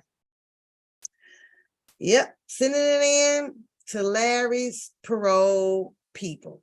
That's what he's going to do. I remember somebody out here, it might have been Drunken Larry. I mean, it might have been cousin Levi. A matter of fact, it was. He says that he ain't never seen or known Bookham to be the first one to go to the police station. Now, I don't know if cousin Levi was out here then or whatever, but that was a lie. Bookham had a gas station job. Bookham had a sit-down apartment security job with the walkie-talkie and a 200-foot telephone cord. The Bookham gets mad. He got up. He didn't even have a car. No, y'all remember this? He had his backpack on and he was walking to the police station. He took the backpack off when he went inside the station, laid it on the conveyor, and he ha ha with the police officers. He missed work securing the building, cousin Levi. He didn't give a damn about that job. He went down there allegedly to pretend as if he was filing some type of shit. So, because I've been out here a long time with these devices, Bookham was the first one that ever went to a police station behind the startup of this whole R. Kelly shit. Because I was laughing my ass off. I'm like, where's this nigga going? Like the good just getting good. This nigga going to the police station this fast in the goddamn shit. We ain't even got our hands dirty in this shit. This nigga went to the police stations because he allegedly drew up the pictures of everybody out here and made sure he took that shit down just in case they need to do some lineups. He already got the pictures down there. So that would have been a lie. I seen him walking to that goddamn police station. And if I must say, I guarantee you that that was his first time to start his acting like a clown. on fucking YouTube. Yeah, on YouTube. Yeah, I seen that shit because I couldn't stop laughing, but I saw it. So I had to like, throw that out there because I saw it. You remember that shit? I remember it, Jen. Because I was like, where the hell is he going? Who the hell is he finna go drop paperwork on this damn early? I don't know. I'm not sure, Priscilla. That I don't know. I have to dig that up. So, as I stated earlier, I'm trying to understand that if he comes on to have his little beef or spat with Drunken Larry, when Sharon Winbush shows up in the chat, all of a sudden, he wants to do a live, 7 o'clock. It was going to be him and Angelo and Sharon Winbush. Now, imagine that team, him, Sharon Winbush, and Angelo. Well, is this possibly because he's out of friends? He's out of friends. So he had to jump back to Sharon Winbush, the person whom he said was dead. I can't get over that. I really can't get past that shit. How you gonna jump backwards? All of the future people, they gone. All of them, they gone. And y'all, I caught a little bit of Atmos Love's live. Did I not call that shit? I wasn't even watching this live. I'm on the live with you guys. And I was like, y'all watch out, because they about to divorce. And sure enough, that's what Atmos Love Live was about. Now, I was waiting on that though, Yellow. I was waiting on that because I'm like, oh shit. But what I did not know, I must have missed that clip. Atmos Love felt that they had some type of home and lover friendship, okay? They understood each other perfectly outside of the YouTube. They rock with each other. They know each other perfectly. Now, Atmos is hurt. I was not aware, or I must have missed that part. The Bookham played a clipping, a snippet of his homeboy Atmos saying some things allegedly on a recording that Atmos was not even aware that he was recorded, allegedly.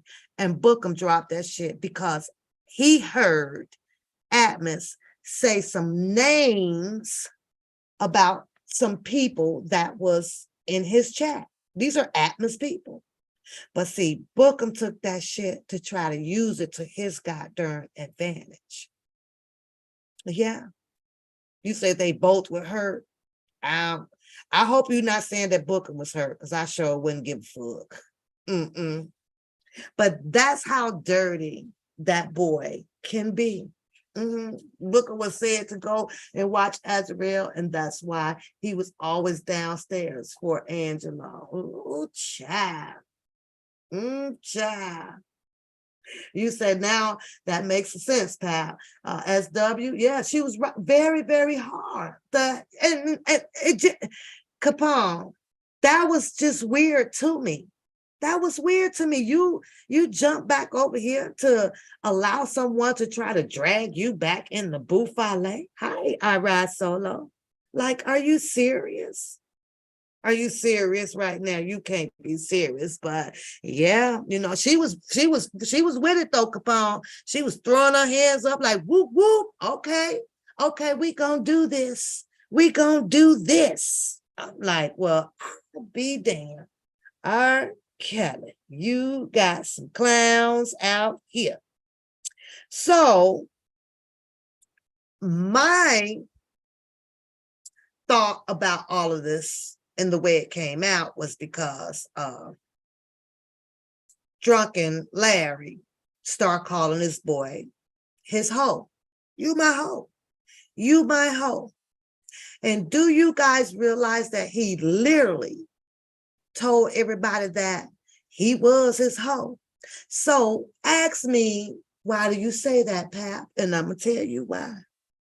because of the shared content that he put up. How many of y'all saw that? Remember when he was over there? Well, see, you sent me this. And see, I sent you this on Sylvia. See, and you sent me this. And I dropped that shit. Well, what part of you, my hoe, that this nigga did not understand? He literally proved Drunken Larry's point about being a hoe. If you sent him this, Drunken Larry sent you some shit, and you dropped it under the authority of Drunken Larry, that makes you his hoe.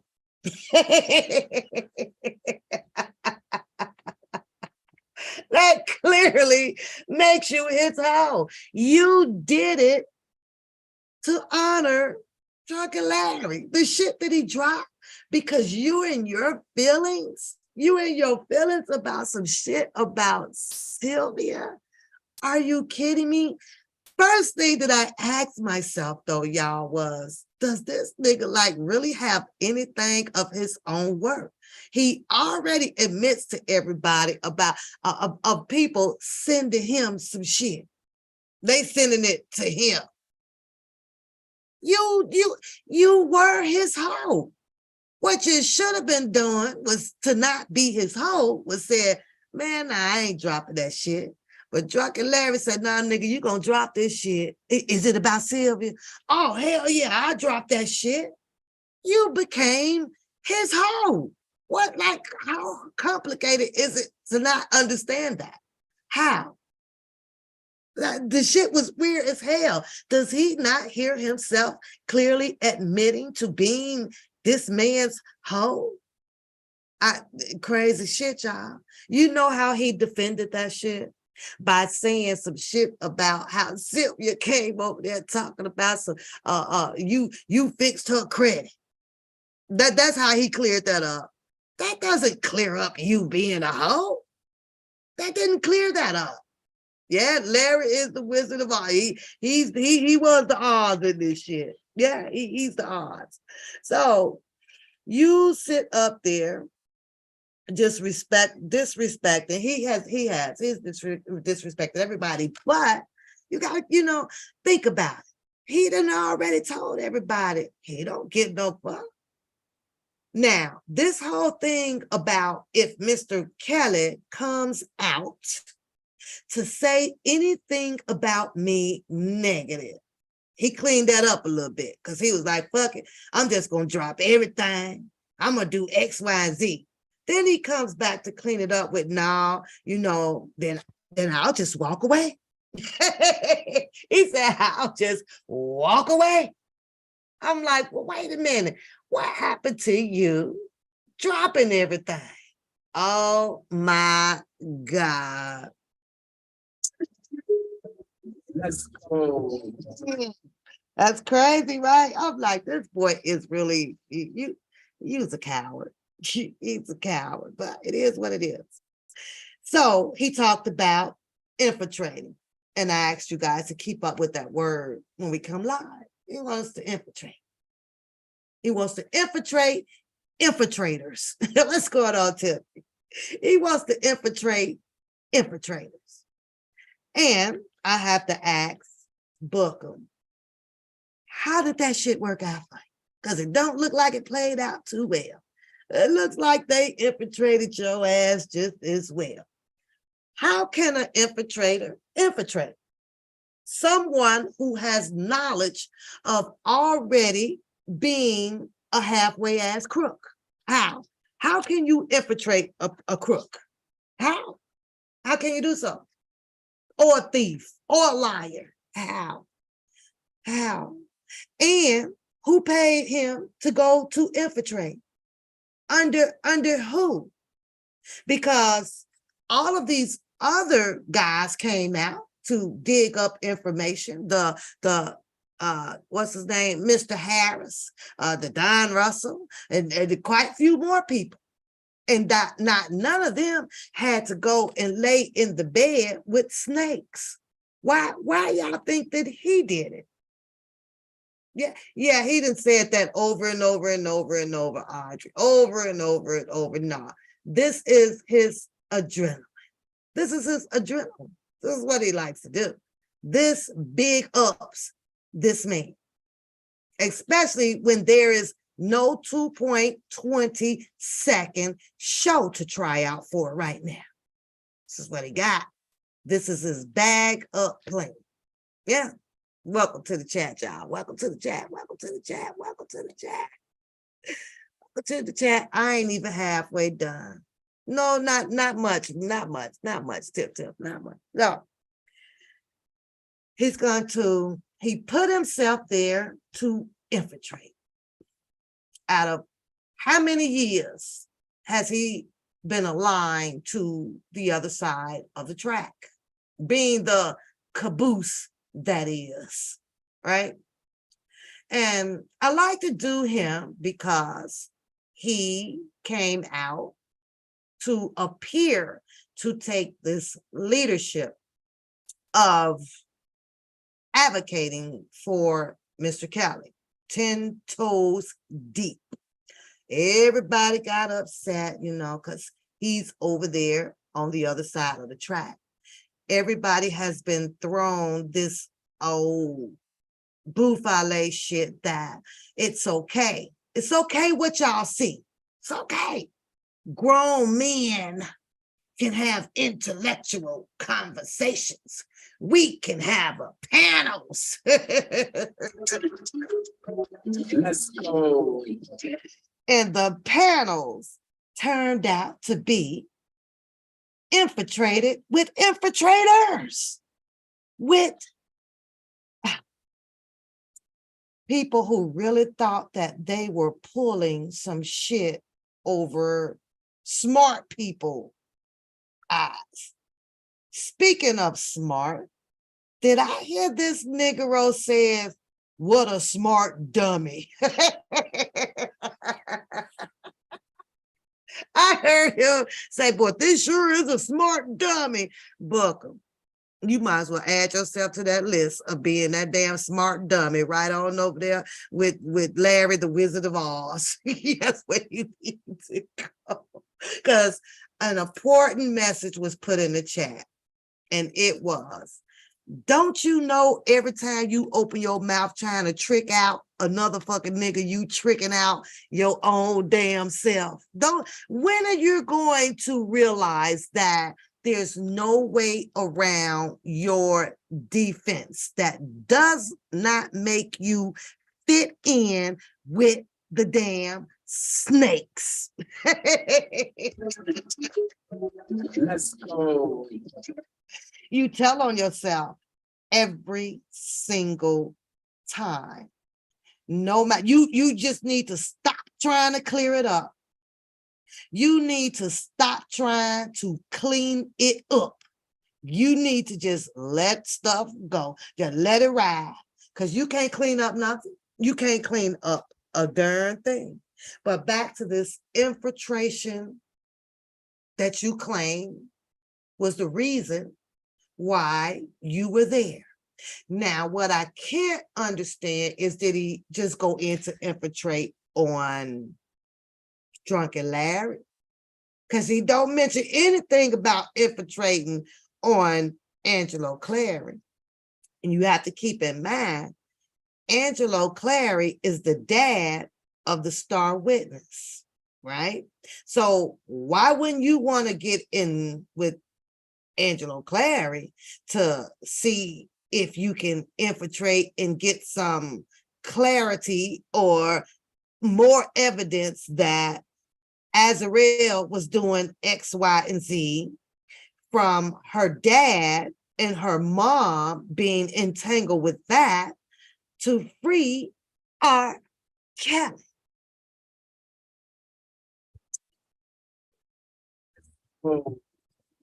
Made absolutely no sense of what you were infiltrating on. You infiltrated in on Drunken Larry. You infiltrated in, I guess, allegedly on cousin Gregory Stubbs, aka Levi. You infiltrated in on what? Blockbender? On who? You tried to, was it T. Stevens? Who exactly did you infiltrate in on, and what the fuck for? What for? We try to make some sense of that, or at least I am. You're gonna go infiltrate with a guy that is well on his toes about infiltration, crooks, cruds, and criminals. That don't make no sense.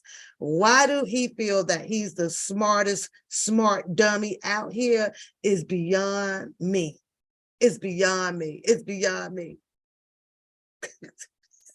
Need to go sit down somewhere. You right. You right. So all of this off of entangling Mr. Robert Sylvester Kelly's name. And I'll keep asking you, boy, ain't nowhere in the world you should have been aligned next to Mr. Kelly. Now, to succumb your anger, to execute your anger with that drunken Larry, you came out to say that his wife was on food share cards. She puts food in the house. Boy, everybody out here knows that you are on a food share card too. See, you can't try to roast a person if you're dealing with the same effect. You just can't.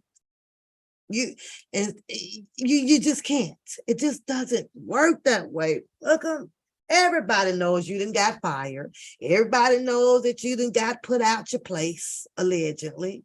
And so what other source of income would you have? food share card. You got to eat, right? So you know you out there getting your whole $212 a month too. But you tried to roast on this man's wife. Yeah, that shit was poison. That was crazy. And by you doing so, you literally just tore down your homie lover friend relationship with Atmos Love. You're despicable. You're despicable. You are.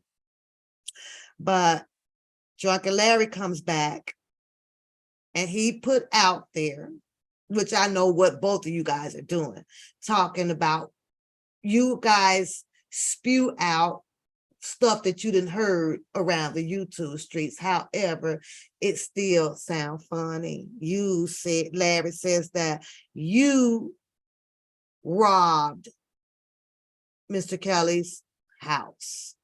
You did.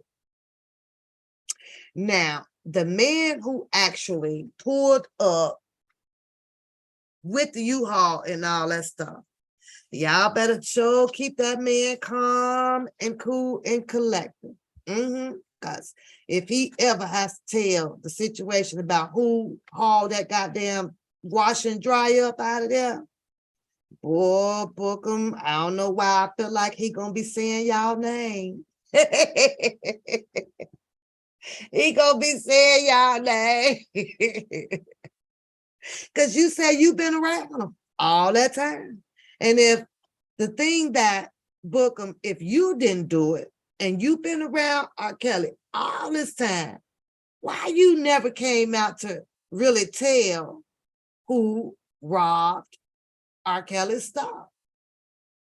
Why you never talked about that? Not the red Maytag, not the red Maytag.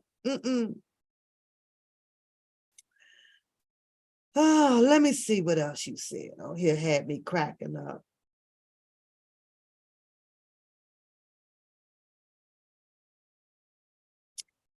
Oh, did you drop this T? Drunken Larry, this is how you try to demolish people. This boy sat out there and said that it was one of Drunken Larry people that gave DJ, now he on DJ side. Now he on DJ side, right? Did all that talking. DJ, when I see you, I'm gonna beat you the fuck up on Wednesday. But now you back on DJ side by dropping information about somebody in Drunken Larry's camp. One of his people gave DJ the drop to where he lives, where he live at, for a well-being check at Larry house. For Larry house.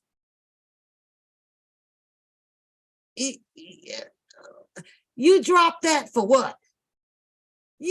What was that information for, Booker? Because I'm still over here cracking the fuck up at that shit.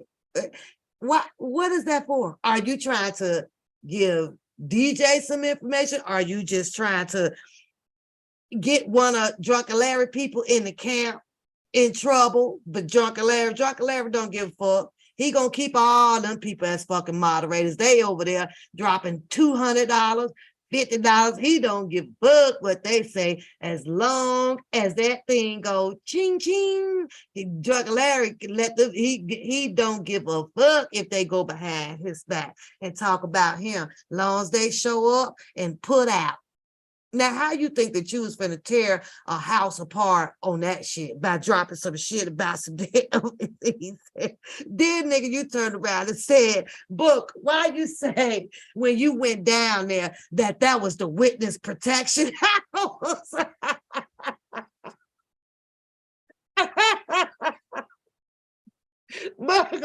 Book, you went to the witness protection house.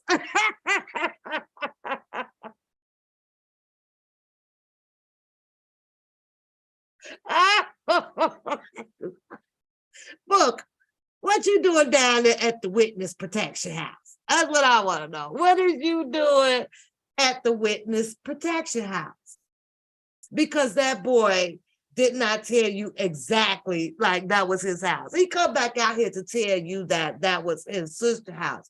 And you go turn around to about some, you ate snake with the steak at the witness protection house. Boy, ain't nobody bringing nobody else to no damn witness protection house. Not even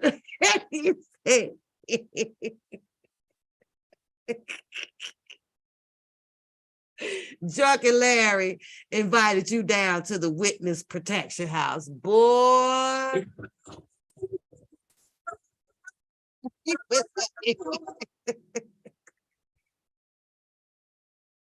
Well, I guess he ain't protected no more, huh?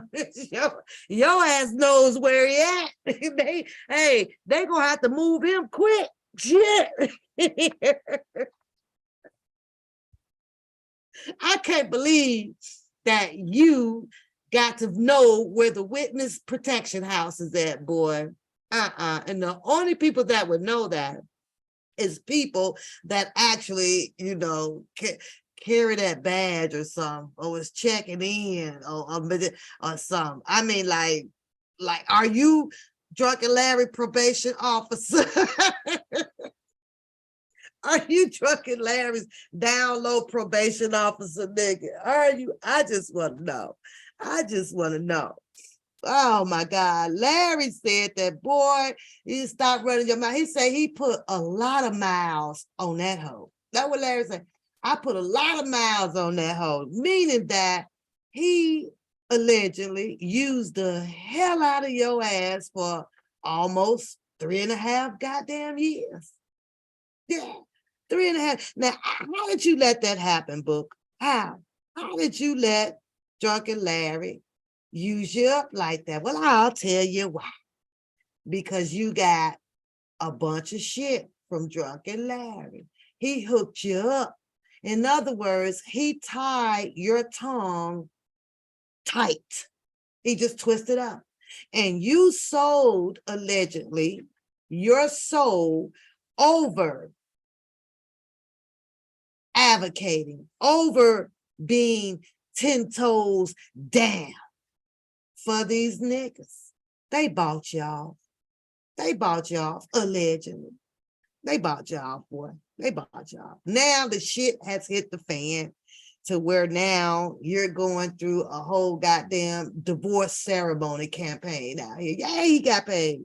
Yeah, he got, allegedly. Yes. Because that boy lips was tied. 3.5 years. Now all of a sudden, you want to start dropping gems out here? All of a sudden. They gonna stop them payments on them checks you still holding on to over there, Book. You trying to wait for them checks to get all old. You usually don't have but like 180 days to go with it, right? Booker's like, I'm gonna make sure this shit kind of, turn to gravy. Wait till it die down. Then I go and drop the checks on now. Shit, they gonna stop payments on your ass.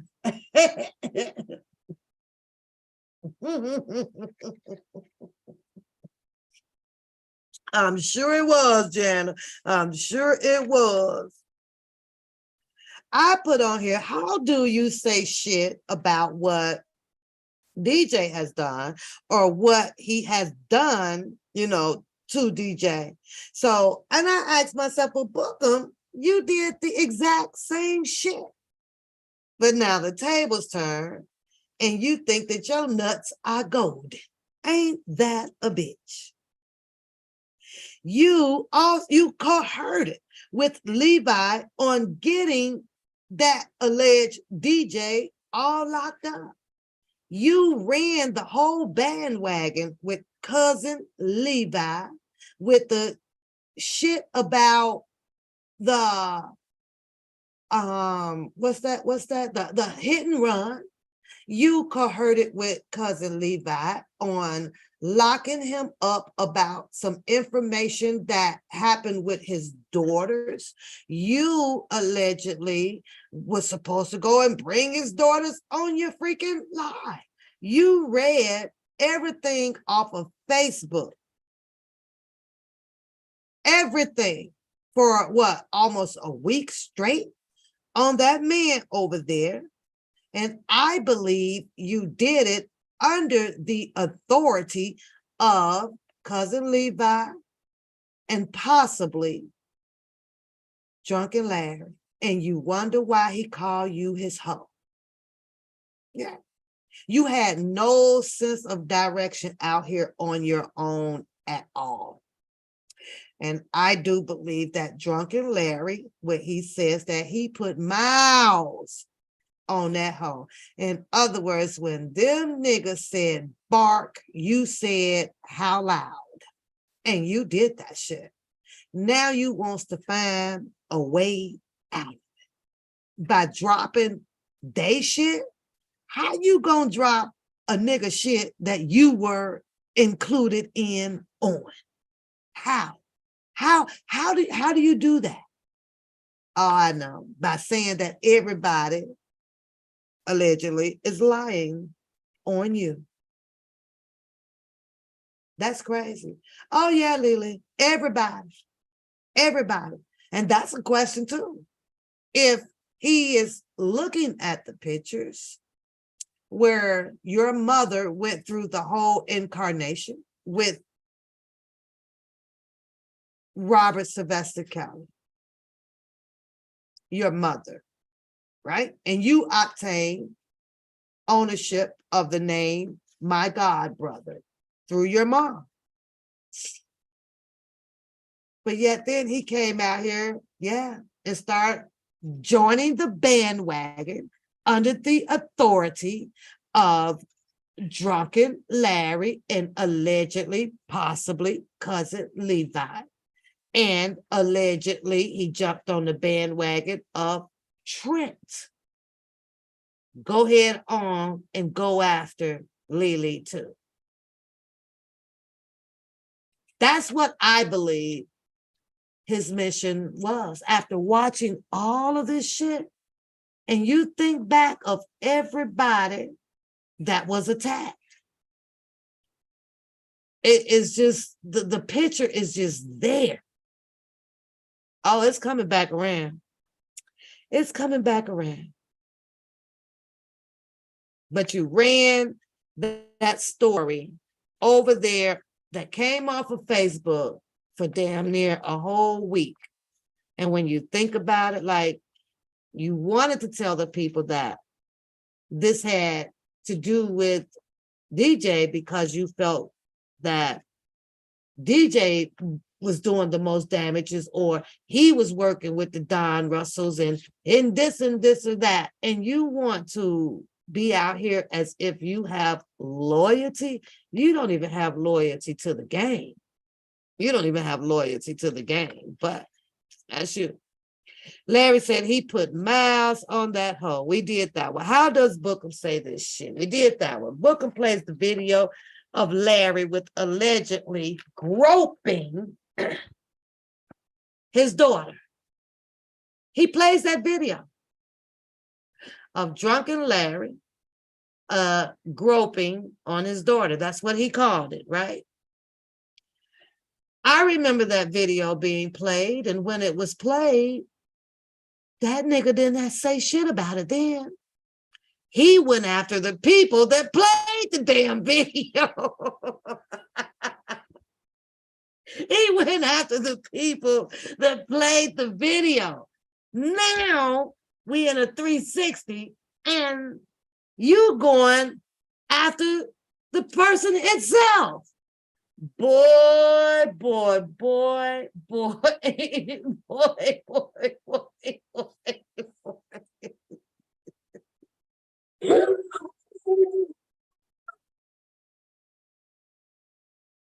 You can't make this shit up. Did he or did he not go after the people that played the video at first? Did he or did he not? He attacked, he went on a straight vengeance on those people. He did on them guys. Now, that material, that same material is good for his usage. Where they do this shit at? Where they do this shit at? Where they do this at? That's old material, dude. You can't use that now. That discovery is dead. But you need it to help you with a win-win. You need it. You needed to use some shit that you can't make this shit up. Same shit, different characters, same script. You're right. Same damn script. But how? How? These people ain't changed their faces out here. I remember that shit. I remember him going straight in on them damn people, on them guys. I did. I watch every damn thing. And I'm sitting here right, nigga, is this your discovery, nigga? You groped your daughter. But you didn't like it when it was put up by the other people and he cussed them out. This shit is hella crazy, Tiffany. Hella goddamn crazy. I'm like, oh, I don't know why you pulled that one out, Bookham. You should have just left that one in the wormhole. And that discovery was dead. Dead, dead, dead. So how are we supposed to believe you now when you didn't do shit then? How? How that makes sense, Book? That don't make no sense. Boy, bye. Woo, it was funny though, because I'm sitting here like, no, this nigga did. Now, I had to ask, you know, I was like, I'm sitting there, what, ain't that the same video that was played over on the other side that he had a goddamn fit about? But let me guess, that was probably Drunken Larry telling his hoe, man, get at them niggas. And you did that shit. And you don't understand why he says that you are his hoe. You did that shit. You went after them boys over there. You did. Went after them boys. Y'all got to hit the like channel. Hit the like button, y'all. Hit the like button because my live just blanked out. Sure did. There we go. We back. My live had blanked out. You said, girl, Jason sleep. Let Jason sleep. So, okay. Maybe it's the Wi-Fi. I don't know. Yes, Priscilla. And like, he don't even care. He don't care. He don't care. But you said that Larry was trying to screw Azarel, and he has the pictures. Now, I had a problem with that because I'm like, did Drunken Larry show you these pictures? And had he shown you these pictures, can you ask me why you didn't go and report this shit? You ain't reporting, you gonna withhold information and only display it out here on YouTube. You're not doing your due diligence. You're not. Yeah, let him stay asleep. I'm like, Shannon, you put out here the fact that Drunken Larry was trying to screw this girl who they all were saying is allegedly underage. And you said that you knew that. Now, do you know that you just admitted to knowing about allegedly child enticing, coercing, and all of the above? All of the above. And you didn't? You failed to report that? Oh, well, wait a minute. Maybe that's what you put in your package together for that. You say they don't got none on none of them pages. I don't like drama and the entertainment gets bored after 4 years. Yeah, it does, Tiffany, but over here, we have fun with it. So don't get too bored with me, girl, because I love to have fun with this stuff. I'm sorry. I was doing, so don't get bored too fast, right? I'm just moving a little slow tonight because I'm getting a little sleepy, just a little bit. And it's 11 o'clock. But let's continue. Let's see what else I got down here in this little doggy in my bag.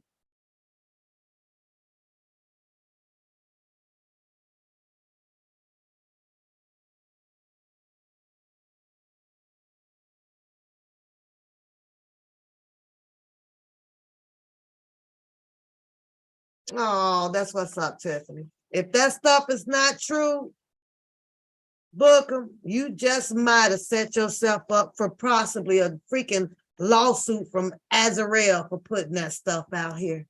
You just may have done that because that girl can clearly get hold to that and be like, this boy is lying. Yeah, and be dragging your ass right on up there into the courtroom, and then you're gonna be looking behind you, and old Pap gonna be right there in the second seat, writing this shit down. I'm gonna be right there. Ooh, as we are taking Booker to court. Oh, hell no, nigga. I'm gonna be right there. Soon you turn around, be waving. Hey, nigga. You didn't think I was gonna miss this shit, did you? Nigga, please. Oh my God. So I asked myself, was all this email stuff was used to open up and bring up the next phase, which was the Larry and the Bookham show, What was it open up to do this, right? Because I actually really thought that they were gonna come in deep, right? And we solve the puzzle. Why was his emails grabbed from Officer B to be shared amongst this? I thought that this nigga really had some infiltrating information of whether if Drunken Larry actually had emails. But no, he infiltrated on a goddamn steak and a shake.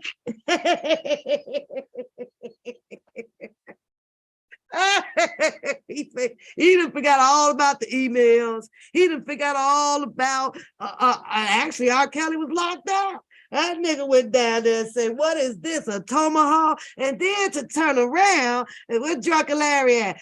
Drunken Larry said, well, shit, it was so good. Bookham called me back the other day. Shit, I shipped that nigga about a case of that shit. Nigga.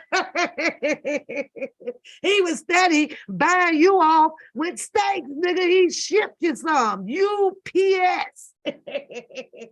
This should hold him quiet for a little while. Oh shit. Oh shit. You say he said RSK was with Holly in 2001. We ain't gonna talk about how these niggas said he knocked Gregory Stubbs' teeth out. I'm over here with I be damned. Why you think he talk like that? Why you think he talk like that? Boy, you're gonna have to put a receipt up. Why would you go on live and tell everybody that Mr. Kelly paid the money? Huh? Mr. Kelly paid the money for it to, get him all fixed up and send him on his way. Really? Really? You gonna say that part, but then you gonna turn around and say, well, it's not the cousin. Then since you know that Mr. Kelly sent $10,000 to pay for whatever tooth damage that you claim you did, I can't understand for the sake of me, if you knocked out cousin Levi's tooth, why in the hell did he not sue your ass? Why is Mr. Kelly paying for some shit for that you done did? So, cousin Levi, we gonna want to know why you ain't pressed charges or put a lawsuit on Bookham ass. That's what I wants to know. How is it that Mr. Kelly paid for this shit? Yeah, and when did it happen? He ain't say that shit. That's why you talk like that. Now, if cousin Levi come back out here, Bookham, and say that he hit you in your eye, and that's why that's looking like that, boy, I'm gonna die.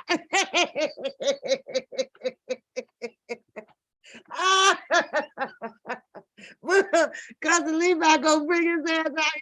That's why your eye looks like that. He gonna be talking about something, he punch your ass in your damn eye.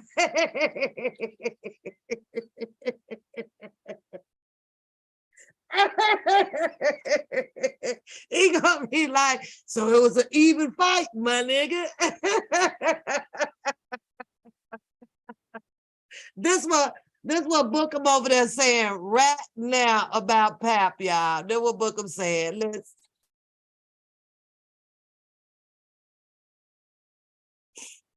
Shut up, bitch.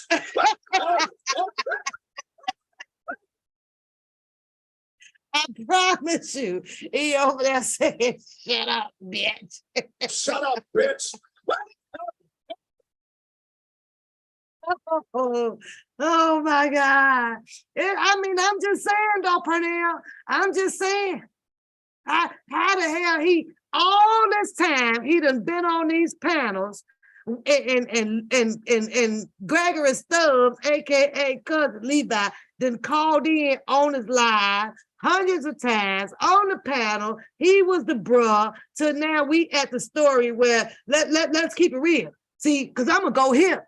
We'll talk about how when I knocked your tooth out, nigga. Well, why we ain't heard about that shit 3 years ago? Why have you been holding on to that story all these goddamn years? Make it make sense. Oh, let me forget. I forgot. You mad because allegedly cousin Levi blocked you off of a live.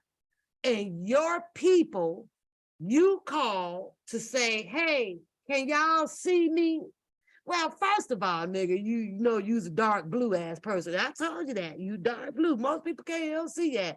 And because of those ladies saying that they couldn't see you in the chat, under the assumption umbrella, you decided to attack your homeboy. That's fucked up. That's why you attacked him. You attack that man after you done bumped and grind with that nigga for years. My bro, nephew, that's what they called you. And because some women told you that they could not see your big ass in that chat, you turned on your cousin Levi. Your boy. Yeah, you did. That's fucked up. You didn't bother to call him. You didn't send him a kite. You didn't blow the flute. You didn't do none of that shit.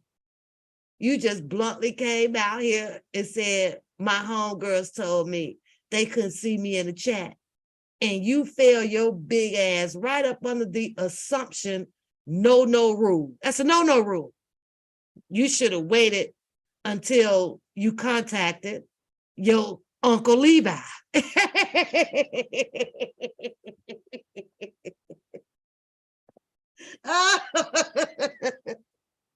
Now they divorced your ass. I gotta find you some divorce music, nigga. You is running out of friends. Oh, out of homeboys. All you got left is a bunch of home girls. You ain't got no niggas on your team. None. They all gone, boy. They all gone. That's crazy as hell. That's crazy, book. I mean, well, you got the one boy over there, but I don't know what he does because I don't go to his show, right? So, that shit was crazy. That shit was crazy as hell. I don't know, book. So you said that Sid Bo, but you call him Sid Ho now. He's old Sid Ho now. And Levi came up with the $75,000 plot scam. Or what you said, by via of Cash App and fake core links. Did they do that shit today, or was it 2-3 years ago and your ass been knowing about that? You gonna have to make this shit make sense, bro. Because that's what they gonna ask you at the court of law. When did you come across this discovery? When did you come across this discovery, nigga? Was it 2019, 2020? And you say that you 10 toes deep for R. Kelly and you loyal.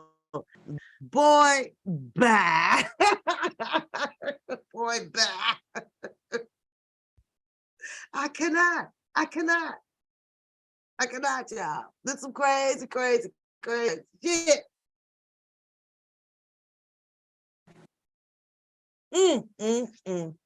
You telling all of the information that could have possibly withheld that gavel in New York. Just a little bit of it.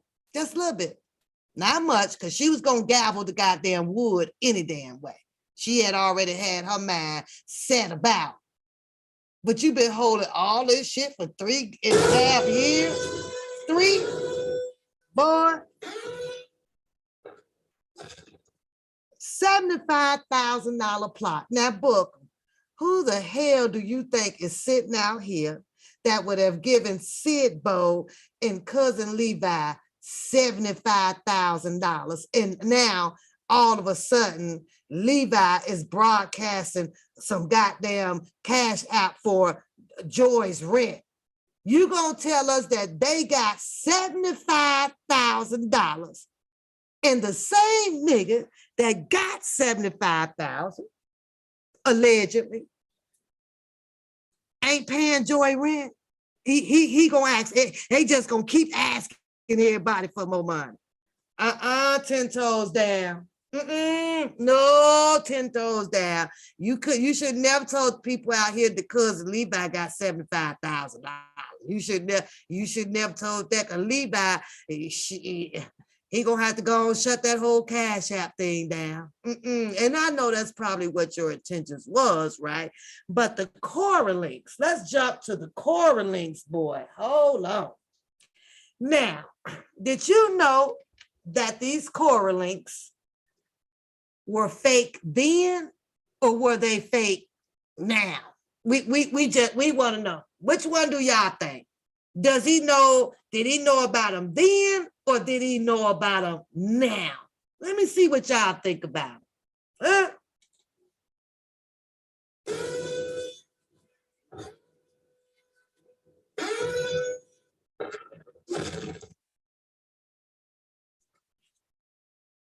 Because I don't know. Because the boy is a comedian. Okay, he's a joker. He's a slickster, and he just like to talk shit. So I don't know. Yeah, you say, "Oh, is that what happened to the African support?" Well, they might have got 70,000 if they was, getting it from the Africans in the UK. They might have collected it. However, Sidbo was in the chat earlier, and he came on, and he mentioned in the chat the reason that was done, and he came up with the idea, and by saying that it was a way of helping the mods of Drunken Larry to establish and grow their channels, and they were all supporting each other. That's what that was said in the chat. So, but Bookham had to put his sauce on it because he's saucy with it by talking about some data. How the hell you even know the number amount? How would you know the number amount, Bookham? How? Because now I'm gonna feel like some type of way that they didn't cut you in on the money and you just been salty all the time and just been waiting on a reason to go ahead on and slam on these boys, huh? I don't know. But Bookham call them Drunken Larry call your shit the turn of events. That shit was funny though. All lies. So now we're looking at 1, 2, 3 and a half. I count Angelo. All of you guys came out here with this buffale up under the umbrella of Mr. Robert Sylvester Kelly.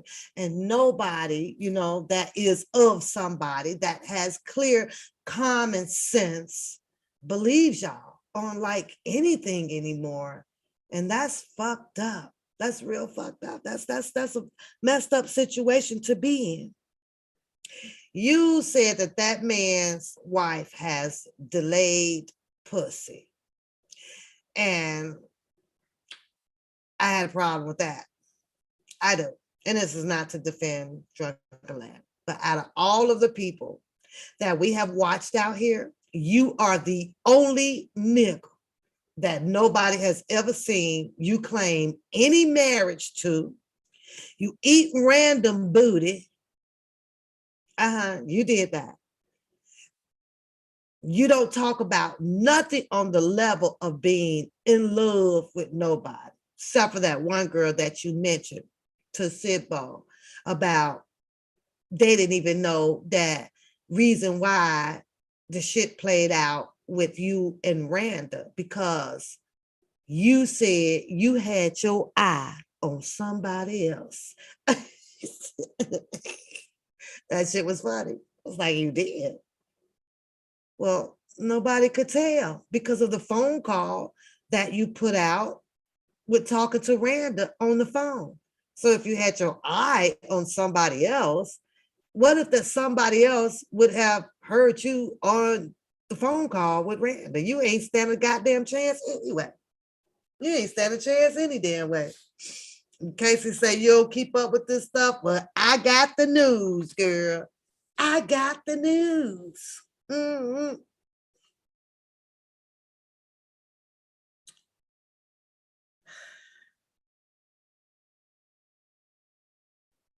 So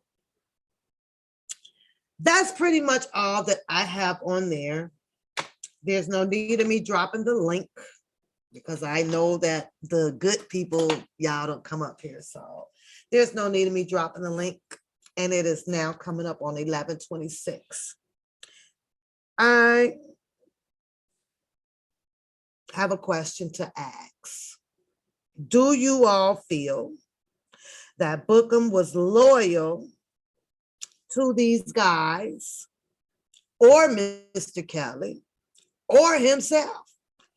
And if I need to know, how is it that one man can claim that they 10 toes deep for one person, but yet then was loyal to the crooks? He said that he was. He said that, man, I've been holding y'all stuff in his, and he wouldn't do this and he wouldn't do that. He's honorable and loyal to Angelo Clary. How can one man be loyal to two different characters? It's very hard to do, meaning that I would rather straddle. I'm going to hold your secrets. I might get down with some dirt that you want to do. And Mr. Kelly, I'll hold his secrets, but I can't be 10 toes down deep to even help Mr. Kelly with the shit he knows about the shit went on over here, because then they're gonna figure out my infiltration, all of this damn bullshit. He clearly, yes, ma'am, Kim, exposed himself as well. However, and there is a however, remember when I said on the last closing live that we did earlier, you got to be careful with tricky niggas. Gotta be careful with. We all know we can establish that, oh, this is some YouTube entertainment stuff. But sometimes you got to really, really, really, really, really look closely. Gotta look closely. Because what may look like it's not real to you can every bit be surreal. And that's a fact. So you just gotta be careful.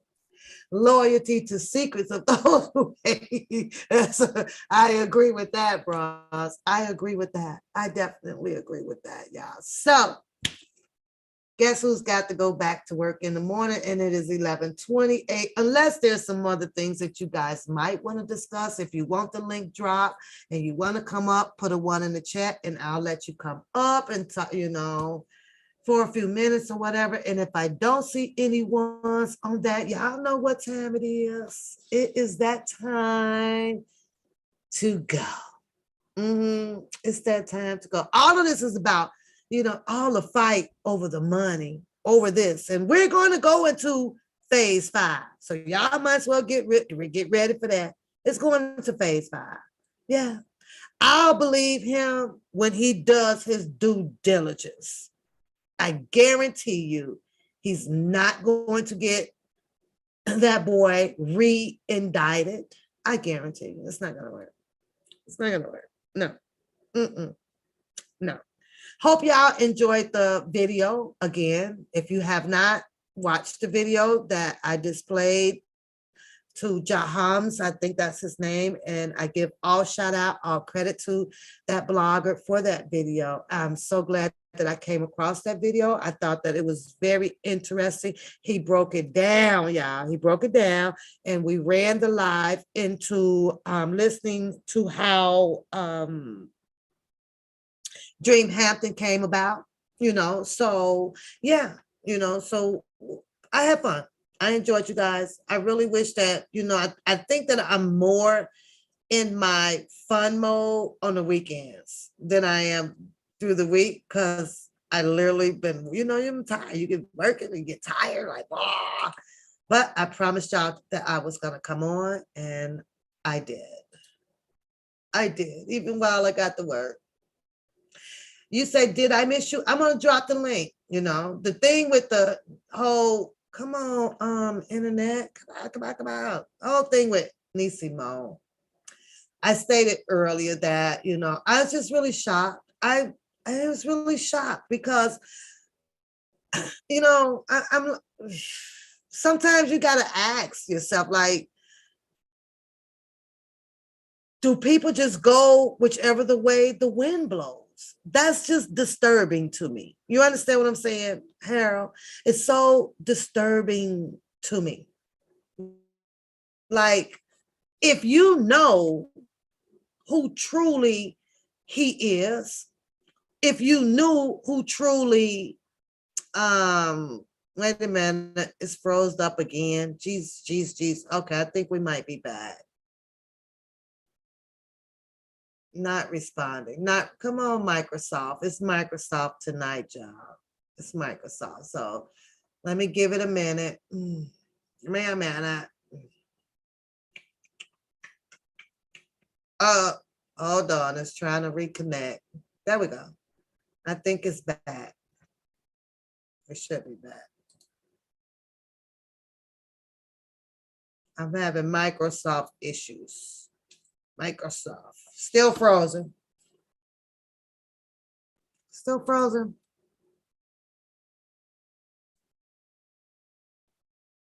Give me a second.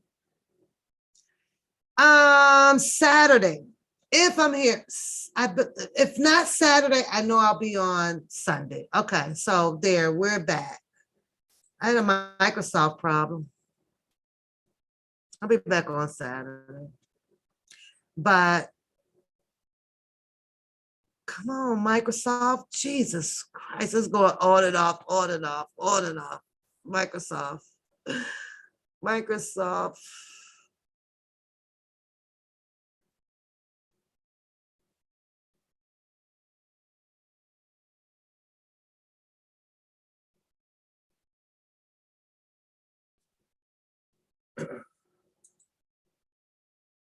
I'm waiting on my Microsoft, y'all.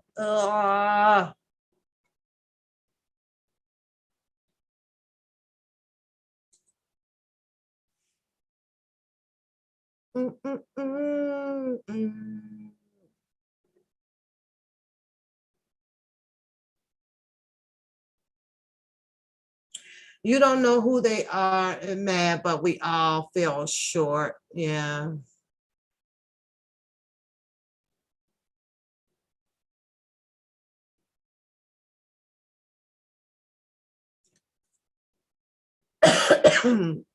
My screen jumping around all over, you guys, everywhere, everywhere.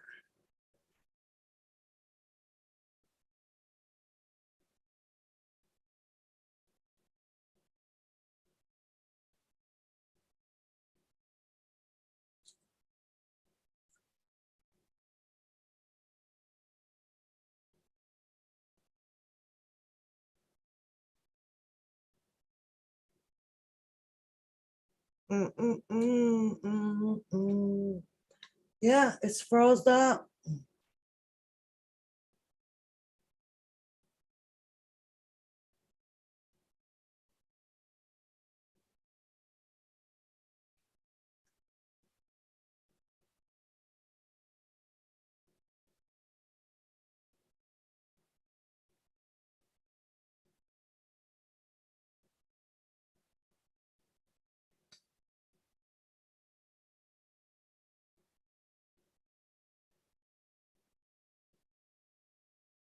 Okay, it's trying to connect, y'all. I don't know what's going on with it. It's jumping everywhere.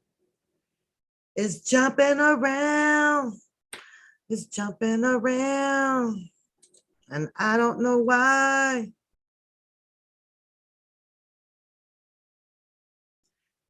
I don't, you going to the slot machine tonight? It's kind of late, Pernell. You going out this late?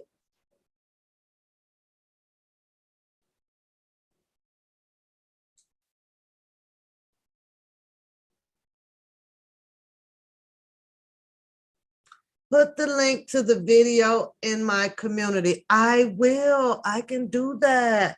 I'll put it in there because I think he's got 2 of them out, Shannon.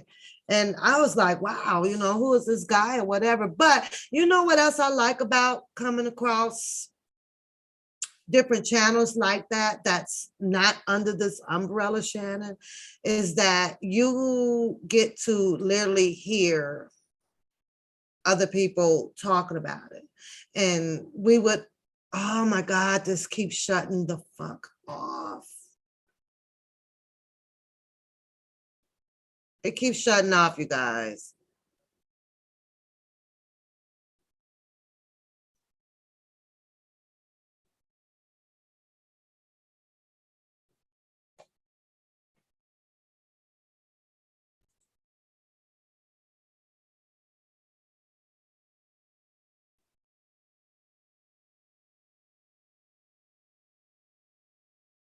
Good night, Kim. Good night. You know what? I think I'm just gonna end it and we'll come back talking about it. Harold was asking about Nisimo. Nisimo do whatever Nisimo wants to do. She's a grown woman. I'm over that now, but all I can say is, you know, it is what it is. I'm glad that, you know, I find my lane and my zone and I stay in it, but that was just weird and crazy. Weird and crazy. Oh, the link went in there. Y'all can still hear me? Because this screen over here jumping around like crazy. Jumping around like crazy. You got to catch the replay to be blessed. Just showed an interesting video. That was it. And kind of went into good night, Shakira. Good night. Good night. It's 11:30. So let's get ready to get up out of here, y'all. Let's do that. Because my screen is on the fritz. It's on the fritz. I'm not going to fight with it. Y'all have a wonderful good night. And I will see you guys. Thank you, LaToya. No, friend. My Mars, Charlotte, Harlem, Empress, Beauty, Shannon. Who did I miss that was up in here? Maybe APZ, all of my Mars. I thank you. And I appreciate it. I'm going to bed. If you're going to hit my phone, wait until tomorrow, till after 10. I'm going to bed. I'm going to bed. But thank you, Charlotte. Thank you, Priscilla. Thank you, Empress. Thank you, Harlem. I have the best mods. I got the best. Oh, wait a minute. We got a visitor. Let me see who it is.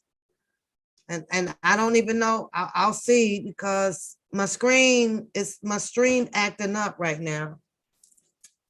So we got a visitor. Ain't nothing but the devil. Ain't nothing but the devil. Let me see if I can get who's ever clicking the button. It's probably Pernell. Yeah. Good night, LaToya. Angel. Good night. Listen, all the W2's gonna be running a little late. Oh. Let me say this, y'all. Let me say this before y'all go. So I watched the Tyree funeral. Okay. It was excellent, really good funeral, right? Kamala Harris, quite a few people showed up on behalf of, you know, being called out up underneath the Al Sharpton and things like that. So, and I just wanted to say this, you guys, about the civil rights movement. And okay, this isn't working out. Anyways, y'all, make sure y'all send a prayer up for Tyree Nichols. Okay, I should have done that at the beginning of the live, and I kind of forgot about it. So, but it's nap time. I'm out of here. Y'all take care. Just take care. Because we can't get no damn. I'm out of service over here. They shut it down. Don't forget to support the channel. Hit the like button, you guys, that supports my channel and keep it going. And it also gives you a nice, warm, cozy, laughable place to come to. And I thank you. Look who showed up. Look who showed up to the party. You beauty, and my beauty is me. Yeah, I have the best mod. She said, I only have one best mod. She said, I only have one best mod. Oh.